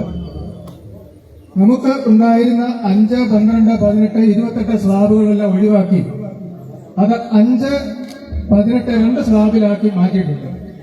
ഞാൻ ഇവിടുത്തെ ഒരു വ്യാപാരിയാണ്, വ്യാപാര സംഘടനയുടെ ഒരു ഉത്തരവാദിത്വം വഹിക്കുന്ന ആളുമാണ്. സത്യത്തിൽ പൊതുജനങ്ങൾ വരെ പലരും എന്നോട് ചോദിക്കാൻ തുടങ്ങി, എന്ന് ഇതിന്റെ വിലക്കുറവ് ഞങ്ങൾക്ക് കിട്ടും. ഇന്നലെ മുതൽ കിട്ടുമെന്ന് ഞാനും പറയുന്നു. പക്ഷേ ഇതിന്റെ അടിസ്ഥാനപരമായ ഒരു കാര്യം, സ്റ്റോക്ക് ക്ലിയർ ചെയ്ത് കൊടുത്തതിന് ശേഷം മാത്രമേ പല കടകളിലും ഇത് കൊടുക്കാൻ സാധിക്കുകയുള്ളൂ. പക്ഷെ അത് കൊടുക്കണമെങ്കിൽ ഈ ഒരു നിർദ്ദേശം, അല്ലെങ്കിൽ ഈ ഒരു GST നിരക്ക് കുറച്ചുകൊണ്ടുള്ള ഒരു ഉത്തരവ് വന്നപ്പോൾ നമുക്കറിയാം, നമ്മുടെ നാട്ടിലെ ജീവിതമെല്ലാം വളരെ ബുദ്ധിമുട്ടായിരുന്ന സമയത്ത് എല്ലാ മേഖലകളിലും ബുദ്ധിമുട്ട് അനുഭവിക്കുന്നത്, കൺസ്ട്രക്ഷൻ മേഖലകളില്, ജീവിത നിലവാര മേഖലകളില് എല്ലാം ബുദ്ധിമുട്ട് അനുഭവിച്ച സമയത്താണ് ഇങ്ങനൊരു ഉത്തരവ് ഉണ്ടായത്. നമ്മളെല്ലാം വളരെ സന്തോഷമുള്ള ഒരു കാര്യമാണ്. പക്ഷേ ഇത് ജനങ്ങൾക്ക് എത്തണമെങ്കിൽ ഇപ്പോൾ പ്രത്യേകിച്ച് അറിയാം, നിർമ്മാണ മേഖലയില് സിമെന്റിന്റെ വില 28% നിന്നും 18% കുറഞ്ഞപ്പോൾ നിർമ്മാണ മേഖലകൾക്ക് നല്ല ഉണർവുണ്ടാവും. അതിലൂടെ ഒത്തിരി തൊഴിലവസരങ്ങളും ഉണ്ടാവും, ദാരിദ്ര്യം മാറിക്കിട്ടും. അതുപോലെ തന്നെ ഏറ്റവും അടിസ്ഥാനപരമായ ഒരു കാര്യമായിരുന്നു ഭക്ഷണവും മരുന്നുമാണ്. ആ 2 കാര്യങ്ങളും 5%-വും 0% മാറ്റിയിട്ടുണ്ട്. അപ്പോൾ ഇതിന്റെ വിലക്കുറവ് ജനങ്ങൾക്ക് കിട്ടാൻ വേണ്ടി, അത് പ്രത്യേകിച്ച് പറഞ്ഞാൽ ക്യാൻസറിനുള്ള മരുന്നുകൾക്കൊക്കെ 0% ഉള്ളൂ. ഇന്നലെ വരെ 100 രൂപയ്ക്ക് വാങ്ങിയ മരുന്ന് ഇന്ന് 80 രൂപയ്ക്ക് കിട്ടിയെങ്കിലേ ആ വിലക്കുറവ് ഞങ്ങൾക്ക് അനുഭവപ്പെട്ടു എന്ന് സാധാരണ ജനങ്ങൾക്ക് മനസ്സിലാവുള്ളൂ. GST എന്താണെന്നോ അതിന്റെ കാര്യം എന്താണെന്നോ ഇത് എന്ന് നടപ്പിലാവുന്നു എന്നും ജനങ്ങൾക്കറിയത്തില്ല. നമുക്കറിയാം, നമ്മൾ വളരെ വേർതിരിക്കുന്ന ഒരു മുറിയിൽ AC ഓൺ ചെയ്താൽ പെട്ടെന്നൊരു തണുപ്പുണ്ടാവും. പക്ഷെ ആ മുറിയുടെ ജനലും വാതിലും ക്ലോസ് ചെയ്തെങ്കിലേ ആ തണുപ്പ് നിലനിർത്ത് അത് അനുഭവിക്കാൻ സാധിക്കുകയുള്ളൂ. അതിനുള്ള ഉത്തരവാദിത്വം, നിർദ്ദേശങ്ങള് അങ്ങയുടെ ഭാഗത്തു നിന്നും ഉദ്യോഗസ്ഥന്മാർക്ക് കൊടുത്ത് ഇതിന് സമാനമായ ഒരു ക്ലാസ് എടുപ്പ് അഭ്യാസ വർക്കിൽ നടക്കുകയല്ല. ഈ മാസം തന്നെ എനിക്ക് തോന്നുന്ന 6, 7, 8 തീയതികളിലായിരുന്നു. 9-ാം തീയതിയായിരുന്നു വൈസ് പ്രസിഡന്റിന്റെ തെരഞ്ഞെടുപ്പ്. അപ്പോ പ്രധാനമന്ത്രി പറഞ്ഞത് എന്താണ്, നമ്മളൊരു ഒരു ബ്രീസ് അങ്ങോട്ട് വിട്ടിരിക്കുന്നു ജനങ്ങൾ. പക്ഷെ ഇന്ത്യയിലെ അവസ്ഥ എന്താണെന്ന് വെച്ചാൽ, ആ അല്ലെങ്കിൽ ബ്രീസ്, ആ കാറ്റ്, അതിനി എത്ര ശക്തി ഉണ്ടെങ്കിലും അത് ചെന്ന് ജനങ്ങളുടെ ജീവിതത്തിലേക്ക് നിറയുകയില്ല. അപ്പൊ എന്ത് വേണം?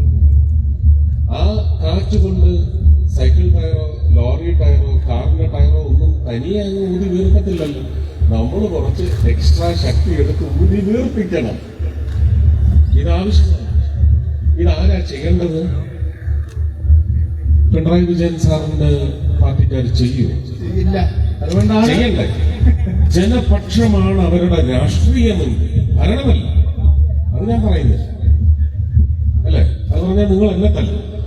അതുകൊണ്ട് അത് പറയുന്നില്ല. പക്ഷെ അവരുടെ രാഷ്ട്രീയ സംഹിത, പ്രത്യയശാസ്ത്രം ജനപക്ഷമല്ല. അവരെ അറിയിക്കണ്ടേ ഇങ്ങനെ ഒരു കുറവ് വന്നിരിക്കുന്നു. 28% ഉണ്ടായിരുന്നതെന്ന് 5%-ലെത്തിയ പൊരുളുകളില്ല.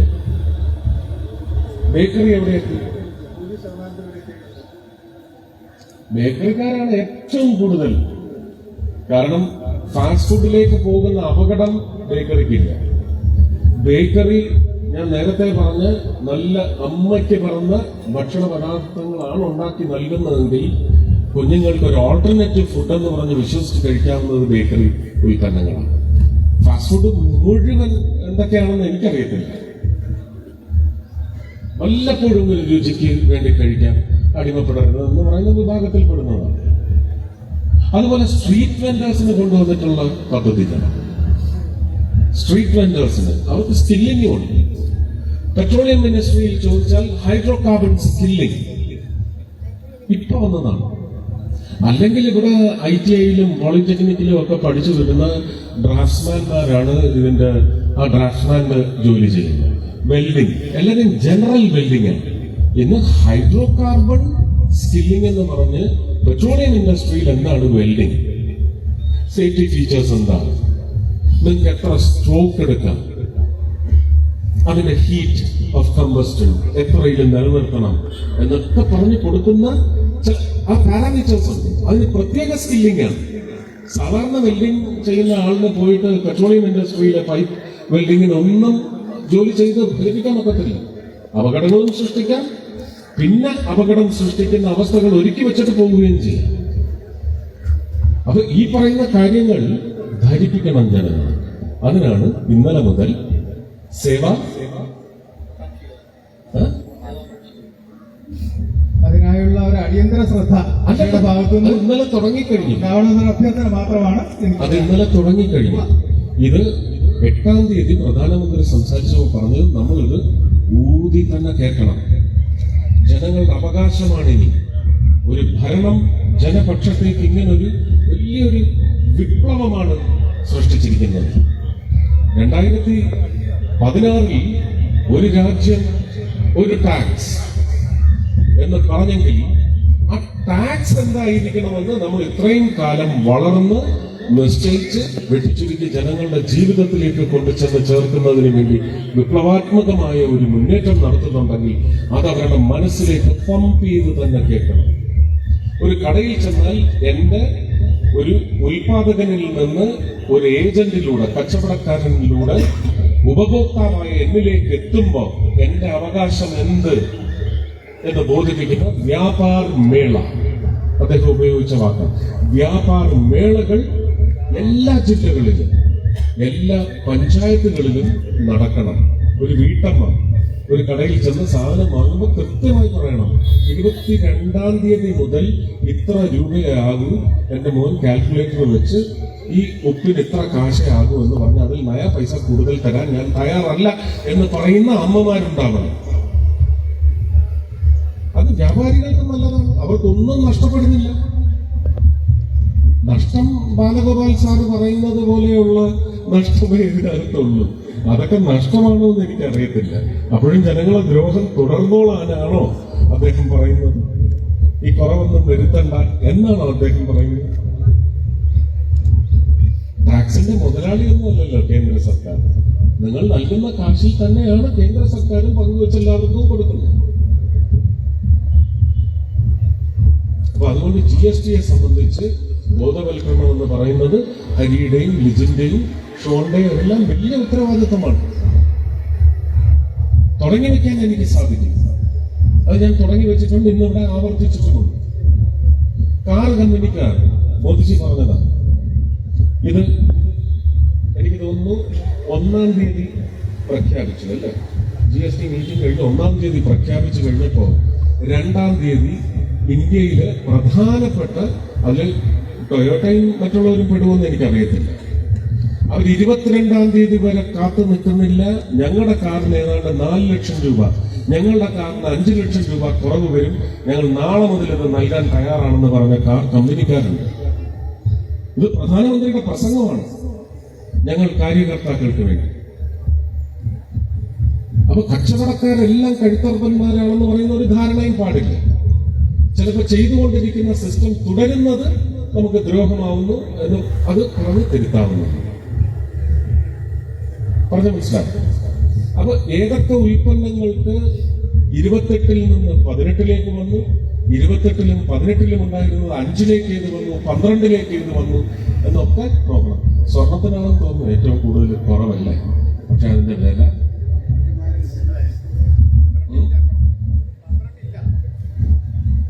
3-4 ആണ് സ്വർണത്തിന്. അല്ല, എല്ലാം സ്ലാഷ് ചെയ്യപ്പെട്ടതായിരുന്നു. 12ഒക്കെ 8-ലേക്ക് പോയി, 5-ലേക്ക്.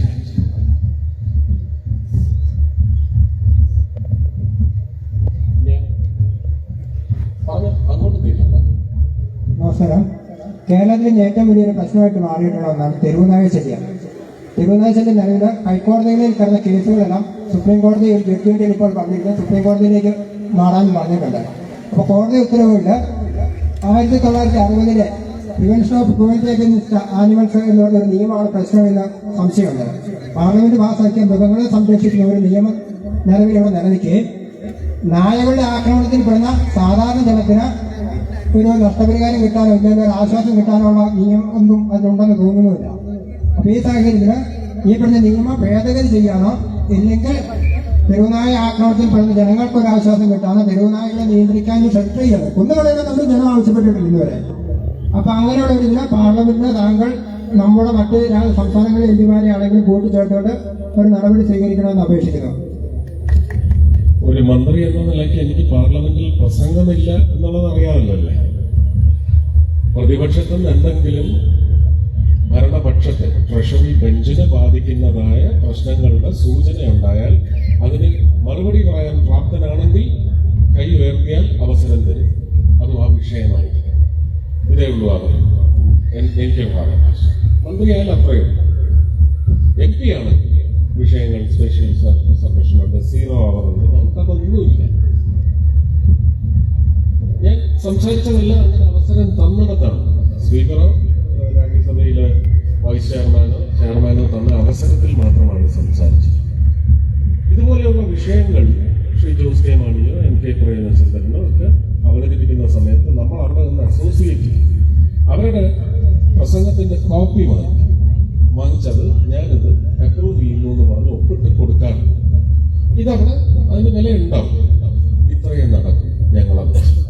അത് ഈ 19 MP-മാരെ കൊണ്ടും രാജ്യസഭയിലെ 9 പേര് അധികം PT ഉഷയും ഇളയരാജ സാറിനെയും അതുപോലെ ജോർജ് കുര്യൻ സാറ്, ഈ പറയുന്ന സദാനന്ദൻ മാഷ്, ഇവരെയൊക്കെ കൊണ്ട് നിങ്ങൾ അതാണ് ജോർജ് കുര്യൻ സാറിനും സംസാരിക്കാനൊക്കെ പാർലമെന്റിൽ വിഷയങ്ങൾ അവതരിപ്പിക്കാനൊക്കെ തന്റെ മിനിസ്ട്രിയെ സംബന്ധിക്കുന്ന മറുപടികളും വിശദീകരണങ്ങളും ഒക്കെ നൽകാൻ തന്നെ ഈ പറയുന്ന MP-മാരെ കൊണ്ട് തന്നെ ഇത് ഉന്നയിക്കണം. തീർച്ചയായിട്ടും പിന്തുണയ്ക്കാം. കൊല്ലാൻ ഒന്നും പറഞ്ഞിട്ടുമില്ല, പറയുകയുമില്ല. അതൊക്കെ ചില കുബുദ്ധികളുടെ ചില എഴുന്നള്ളിപ്പുകളാണ്. അതൊന്നും ഞാൻ വിശ്വസിക്കുന്നില്ല. പക്ഷെ ഇതിനൊരു പരിഹാരം നമുക്ക് കാണാം. അവർക്കുള്ളതിനേക്കാൾ കൂടുതൽ നമുക്കുണ്ടെന്ന് ഞാൻ പറഞ്ഞില്ല. തുല്യാവകാശങ്ങൾ നമുക്ക് കിട്ടണം. നമ്മൾ ഒന്നിനെയും തല്ലാനും എറിയാനും ഒന്നും പോകാതിരുന്നാൽ ഞങ്ങൾക്ക് മര്യാദയ്ക്ക് ജീവിക്കാൻ സാധിക്കണമെന്ന് പറയുന്ന ഒരു അവകാശമാണ്. തീർച്ചയായിട്ടും അതിനോട് യോജിച്ചു. ഇനി ഒരു കാര്യം കൂടെ അഡീഷണലായിട്ട് പറയാം. 2018 മുതൽ ശ്രീമതി മേനകാ ഗാന്ധി ഞാനുമായിട്ട് നല്ല നല്ല ബന്ധമുണ്ട്. പലപ്പോഴും ആവശ്യപ്പെട്ടതിന് പ്രകാരം കേരള സർക്കാരിന്റെ കീഴിലുള്ള വെറ്റിനറി കോളേജിൽ തൃശ്ശൂർ അവിടെ റോഡിനോട് ചേർന്ന ഒരു 25 സെന്റ് സ്ഥലം തരുമോ, അവിടെ ഞാൻ 3 നിലയിൽ 50 ലക്ഷത്തിനൊരു ഷെൽട്ടർ പണിയാൻ തൃശ്ശൂർ ടൗണിലെങ്കിലും ഈ തെരുവ് നായ്ക്കളെ പിടിച്ചടച്ച് അതിനെ നോക്കാൻ അവിടെ തന്നെ ആര്യ ഭരതൻ എന്ന് പറഞ്ഞ് ഒരു ചെറുപ്പക്കാരി നയിക്കുന്ന വലിയൊരു പീപ്പിൾ ഫോർ ആനിമൽസ് എന്ന് പറയുന്ന ഒരു സംഘടനയാണ്. അവരത് ഏറ്റെടുത്ത് നടത്തിക്കോളാമെന്ന് പറഞ്ഞെടുത്ത് തരാൻ പറ്റില്ല എന്ന് പറഞ്ഞ ഒരു സർക്കാർ ഇവിടെ ഇതൊരു മോഡലായിരുന്നു. എനിക്ക് അന്ന് എന്റെ രാജ്യസഭ MP രാജ്യസഭ അത് കൊടുക്കാൻ പറ്റുമായിരുന്നു. ഇതിന്റെ എഴുത്തുകുത്തെല്ലാം ആവശ്യപ്പെട്ടു. ഭയങ്കര കണ്ണിങ്ങാണ് ആ സ്ത്രീ. അവരെന്റെ അടുത്ത് പറഞ്ഞു, whatever document you have, give it to me. I need it as proof. ഞാൻ ആയതിനൊക്കെ അയച്ചു കൊടുത്തിട്ടുണ്ട്. സർക്കാരിന് എഴുതിയതും വെറ്റിനറി വകുപ്പിന് എഴുതിയതും. വെറ്റിനറി വകുപ്പിനാണ് ഞാൻ അയച്ചത്. എന്നിട്ട് അവര് തരില്ല എന്ന് പറഞ്ഞ പഞ്ചായത്തുകൾ തന്നെ. മിനിഞ്ഞാന്ന് അവിടെ കൂടിയ ഒരു കലിംഗ സഭയിൽ ഒരു BJP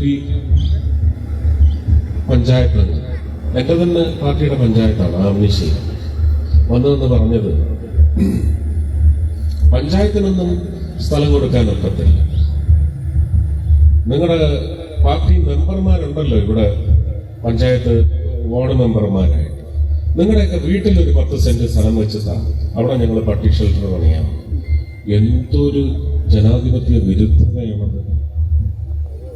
അവരെയൊക്കെ ജനാധിപത്യ രീതിയിൽ തന്നെ വകവരുത്തണം. ആ 2 മഹാന്മാര് നിൽക്കാൻ പോകുന്ന വാർഡിൽ ഞാൻ പോയി ശക്തമായി പ്രവർത്തിക്കും, ഉറപ്പാണ്. ഒരു പാഠം പഠിപ്പിച്ചേ. അങ്ങനെയാണോ ഒരു മറുപടി കൊടുക്കുന്നത്? അങ്ങനെ എത്ര പേർക്ക് അവരുടെ വീട്ടിൽ നിന്ന് കൊണ്ടുകൊടുത്ത ചരിത്രമുണ്ട്? എത്ര പേർക്ക് അവരുടെ വീട്ടിൽ നിന്ന് കൊണ്ട് കൊടുക്കാൻ പറ്റും? അങ്ങനെയാണോ സർക്കാർ സംവിധാനങ്ങൾ നടപ്പിലാക്കിയെടുക്കുന്നത്?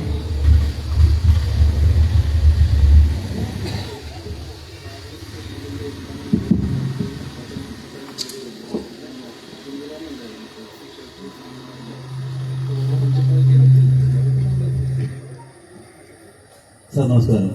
സാർ എൻ്റെ പേര് അല്ലെന്നാണ്. ഒരു നിയോഗം പോലെ പുറക്കാട്ടിയാവൂർ സേവാ ചാരിറ്റബിൾ സൊസൈറ്റി അങ്ങിരിക്കുന്ന മൈതാനത്തിന്റെ ഒരു നിയോഗം പോലെ പ്രസിഡന്റായ ആളാണ്. എനിക്ക് ഉന്നയിക്കാനുള്ളൊരു കാര്യം ശബരിമല തന്നെയാണ്. ശബരിമലയിൽ രാത്രിയിൽ നാടിനും വീടിനും കുറഞ്ഞതാത്ത കുറച്ച് ആൾക്കാരെ കയറ്റുന്നൊരു ഭാഗമുണ്ടായി. അതിനുശേഷം ഞാൻ ശബരിമലയ്ക്ക് പോയിട്ടില്ല. അത് ഒരു പ്രത്യേക ഒരു തീരുമാനമുണ്ട് മനസ്സിൽ. ആ തീരുമാനം നടന്നതിന് ശേഷം മാത്രം അന്നത്തെ ദിവസം തന്നെ മാലയിടും, ശബരിമലയ്ക്ക് പോകുമെന്ന് നിശ്ചയിച്ചേക്കുന്ന ആളാണ്. ആ തീരുമാനം പൂർണ്ണമായി നടക്കണമെന്ന് യൂണിഫോം സിവിൽ കോഡ് വരുത്തും. അന്ന് അതിനെതിരെ നിൽക്കുന്ന രാഷ്ട്രീയ തസ്കരന്മാരാരാണെന്ന് നിങ്ങൾ പ്രത്യേകം കുറിച്ചു വെച്ചോണ്ട്. അവരൊന്നും ഈ രാഷ്ട്രീയ ഭൂമുഖത്തുണ്ടാവാൻ പാടില്ല. തുല്യതയ്ക്ക് വേണ്ടിയാണ്. എല്ലാ വ്യക്തിക്കും തുല്യത, എല്ലാ ജാതിക്കും തുല്യത. അത് വന്നു കഴിയുമ്പോൾ എങ്ങനെയൊക്കെയാണോ റിലീജിയസ് ഇൻസ്റ്റിറ്റ്യൂഷൻസ് നടക്കുന്നത് അതുപോലെ നമ്മുടെ അമ്പലങ്ങളും നടക്കണം എന്ന് പറയുന്ന അഡീഷണൽ ആയിട്ടുള്ള ബില്ല് അതിന്റെ പിറകെ വരും. അന്ന് ഈ ദേവസ്വങ്ങളുടെ എല്ലാം അവസാനമായിരിക്കും. ഉറപ്പാണ്, വാഗ്ദാനമല്ല. ഇത് നടക്കണം. സാറിന്റെ ചോദ്യം ഒന്നോടെ. സാർ പറഞ്ഞ ആൻസർ എനിക്ക് പിടികിട്ടി. പക്ഷെ എല്ലാവർക്കും മനസ്സിലാകുന്നതിന് ഒന്നോടെ വിശദീകരിക്കേണ്ടത് സാറ്. ശബരിമല നമ്മളെ സംബന്ധിച്ചറിയാം, ഒരു വിശ്വാസമില്ലാത്ത ഒരു മുഖ്യമന്ത്രി, ഒട്ടും ലെവലേശം വിശ്വാസമില്ലാത്ത ഒരു ദേവസ്വം മന്ത്രി, അയ്യപ്പ സംഗമം നടത്തുമ്പോൾ അവിടെ കൂടാൻ ആളില്ലാത്തൊരവസ്ഥ, വിശ്വാസ സംഗമം നടത്തുമ്പോൾ അവിടെ ജനകോടികൾ എത്തിച്ചേരുന്നു. അപ്പോൾ അതിന് പുറകിലൊരു വികാരമുണ്ട്, ശബരിമല എന്ന് പറയുന്ന ഒരു വികാരം. ആ വികാരത്തെ ഊന്നി പറഞ്ഞു കഴിയുമ്പോൾ നമ്മളെ സംബന്ധിച്ച് നമ്മുടെ രാജ്യം ഭരിക്കുന്ന പ്രധാനമന്ത്രി തികഞ്ഞ ഒരു യോഗിയാണ്. അതോടൊപ്പം തന്നെ അദ്ദേഹത്തെ സംബന്ധിച്ച് പറഞ്ഞാൽ വിശ്വാസിയാണ്. ഒരു ജാതിയുടെയും ഒരു മതത്തിന്റെയും വിശ്വാസങ്ങളെ ഹനിക്കാത്ത ആളാണ്. ഹിന്ദു സമൂഹത്തിനെ ഹനിക്കുന്ന രീതിയിലുള്ള തീരുമാനം കോടതി വിധിയുടെ പേരിൽ, കോടതി വിധികൾ ഒത്തിരി ഈ നാട്ടിൽ വന്നിട്ടുണ്ട്. ആ വിധികളൊന്നും നടപ്പിലാക്കാത്ത സർക്കാർ കോടതി വിധിയുടെ പേരിൽ അവിടെ രാത്രിയിൽ സ്ത്രീജനങ്ങളെ കയറ്റുകയുണ്ടായി. എന്റെ വീട്ടിൽ എന്റെ അമ്മ പോവില്ല, എന്റെ സഹോദരി പോവില്ല, എന്റെ ഭാര്യ പോവില്ല. ആ ഒരു സ്ഥലത്ത് അവർക്കൊക്കെ കൃത്യമായിട്ടൊരു രീതി അറിയാം, അവിടുത്തെ നിഷ്ഠകൾ അറിയാം. ആ സ്ഥലത്ത് രാത്രിയിൽ ആംബുലൻസിൽ കൊണ്ടുപോയി കയറ്റുന്ന ഒരു സാഹചര്യം ഉണ്ടായി. ആ സാഹചര്യത്തിൽ നിന്ന് ഇന്ന് നമ്മൾ എത്തിപ്പെട്ടിരിക്കുന്ന അവസ്ഥ, കേന്ദ്രമന്ത്രി എന്ന നിലയിൽ പ്രധാനമന്ത്രിയുടെ മുമ്പിൽ ഈ ഒരു വിഷയം അവതരിപ്പിച്ച് ശബരിമല ഒരു തീർത്ഥാടന കേന്ദ്രം, കേന്ദ്ര തീർത്ഥാടന കേന്ദ്രമാക്കിയാലൊന്നുമില്ല. അദ്ദേഹത്തിന് നല്ല വ്യക്തമായ ഡിസൈൻ ഉണ്ട്. പക്ഷെ കോഓപ്പറേറ്റീവ് ഫെഡറലിസം, ആ ഫെഡറൽ സ്ട്രക്ചറിനകത്ത് നിന്നുകൊണ്ട് നമുക്ക് ആക്സസ് ചെയ്യാനുള്ള മാർഗം, അതുകൊണ്ടാണ് ഞാൻ വളരെ വളരെ സെൻസിബിൾ ആയിട്ടാണ് ഞാൻ പറഞ്ഞത്. The moment uniform civil code comes into existence, that will pave the path for any furtherance of whatever is needed by different communities, different religious segments. അങ്ങനെ ഒരു കാലം ഉടൻ തന്നെ വരുമെന്ന് വിചാരിക്കാമല്ലോ സാർ. അതാ പറഞ്ഞത്, അമിത്ഷാ അദ്ദേഹത്തിന്റെ ഓപ്പറേഷൻ സിന്ദൂറുമായി ബന്ധപ്പെട്ട പ്രസംഗത്തിന് മറുപടി രാജ്യസഭയിൽ പറഞ്ഞത് അമിത്ഷാജിയാണ്. അദ്ദേഹം വ്യക്തമായി പറഞ്ഞു, दोस्तों यूनिफॉर्म सिविल कोड आएगा, जरूर आएगा, शुरुआत हुई है. कोई പ്രസംഗം എടുത്ത് പരിശോധിച്ചു. യൂണിഫോം സിവിൽ കോഡ് വരുമ്പോൾ ശബരിമലയുടെ അവസ്ഥ എന്തായിരിക്കും? അതുകൂടെ ഒന്ന് നമ്മുടെ യൂണിഫോം സിവിൽ കോഡ് അതിന്റെ അടിസ്ഥാന നിയമമായി മാറും. പിന്നെ വരാൻ പോകുന്നത് ചിലപ്പോൾ Hindu religious consortium, Hindu religious administration, ഇങ്ങനെയുള്ള ദേശീയമായ ഒരു സംവിധാനമായി. ഒരു ദേവസ്വം വകുപ്പ് കേന്ദ്രത്തിൽ വന്നാൽ ഇതൊക്കെ നിയന്ത്രിക്കാൻ സാധിക്കും. ഇതൊക്കെ വരും. അതൊന്നും പാടില്ല എന്ന് ഒരാൾക്ക് പറയാനൊക്കത്തില്ല. നിരവധി ഇപ്പോഴത്തെ അവസ്ഥയിൽ ശബരിമല പ്രത്യേക പരിഗണന എടുത്തൊരു കേന്ദ്ര തീർത്ഥാടന കേന്ദ്രമാക്കി. ശബരിമല മാത്രമല്ല, ഒരുപാട് അതുപോലത്തെ ക്ഷേത്രങ്ങളുണ്ട്, ഒരുപാട് ക്ഷേത്രങ്ങൾ. അപ്പോ എനിക്കും സാറിനും മാറിയിടാൻ ഉള്ള സമയം ഒത്തിരി ദൂരമല്ല എന്നാണ് സാർ പറയുന്നത്. ഞാൻ അങ്ങനല്ല വിചാരിക്കുന്നത്. ഞാനെപ്പോഴും ഈ പ്രഡിക്ഷനാണ്, ഒരു പ്രവചനമല്ല. ഞാൻ വിചാരിക്കുന്നത് 53 വയസ്സെത്തിയിട്ടും രാധികയ്ക്ക് ശബരിമലയിൽ പോകാനുള്ള സമയമായിട്ടില്ല. 50 വയസ്സെന്ന് സർക്കാർ പറയുന്നതനുസരിക്കുന്ന കുടുംബ പാരമ്പര്യമല്ല എൻ്റെ അച്ഛൻ്റെ അച്ഛനും ഒരുപക്ഷെ ഇന്ന് കേരളത്തിലുള്ള ദാരുശില്പം അയ്യപ്പൻ്റെ. എൻ്റെ വീട്ടിൽ, കുടുംബ വീട്ടിൽ, പഴയ ഓടും കൂരയൊക്കെയുള്ള പടിപ്പുരയൊക്കെയുള്ള വീട്ടില് എൻ്റെ അപ്പൂപ്പൻ്റെ അച്ഛൻ്റെ കാലത്ത് പണിത് തുടങ്ങി. എൻ്റെ അപ്പൂപ്പൻ്റെ അച്ഛൻ മരിച്ചതിന് ശേഷം എൻ്റെ അപ്പൂപ്പന് മൂത്താശാരി പെരുന്തച്ഛൻ എന്ന് തന്നെയാണ് പറയുന്നത്. പെരുന്തച്ഛൻ കൊത്തിപ്പണിഞ്ഞ് ഏൽപ്പിച്ച അയ്യപ്പ വിഗ്രഹം, അതൊരു ഫോട്ടോയുടെ ഈ വലിയ തടിയിൽ നിന്ന് കൊത്തിയെടുത്ത അയ്യപ്പൻ പുലിപ്പുറത്ത് വരുന്ന, പുറകിൽ കുറെ പുലിക്കുട്ടികളും ഒക്കെ ആയിട്ട് വരുന്ന ഒരു കാഴ്ചയാണ്. അതിൽ അമ്പും വില്ലും ഒക്കെ ഉണ്ട്.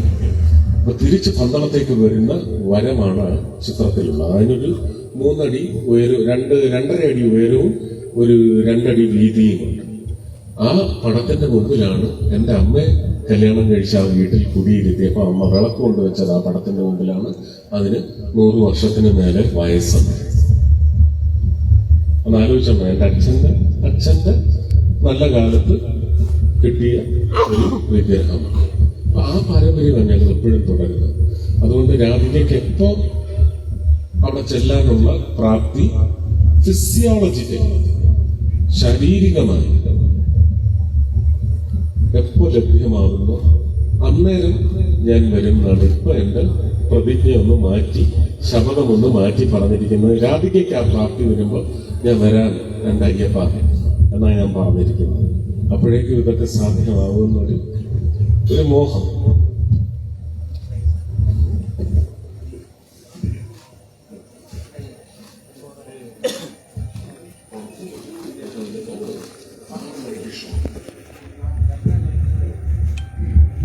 കുരുവനാൽ ഗ്രാമപഞ്ചായത്തിലെ കഴിഞ്ഞ വർഷം ഏറ്റവും നല്ല ദർശകനുള്ള അവാർഡ് കിട്ടിയ ശ്രീ രവീന്ദ്രൻ നായർ വൃക്ഷസൗകര്യങ്ങളോട് സന്നിഹിതനായിട്ടുണ്ട്. അദ്ദേഹത്തെ ആദരണീയനായ കേന്ദ്രമന്ത്രികൾ ഷാളിട്ട് ആദരിക്കുന്നതായിരിക്കും.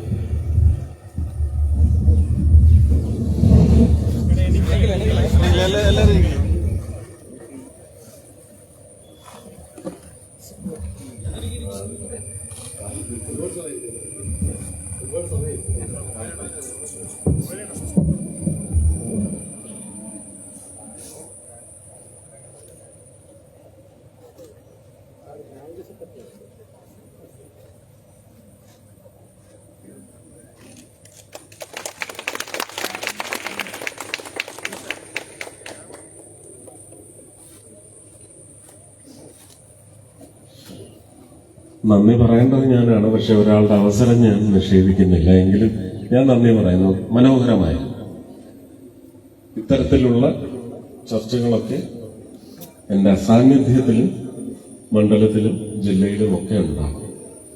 ബോധിപ്പിക്കണം, സത്യം മാത്രം പറഞ്ഞു.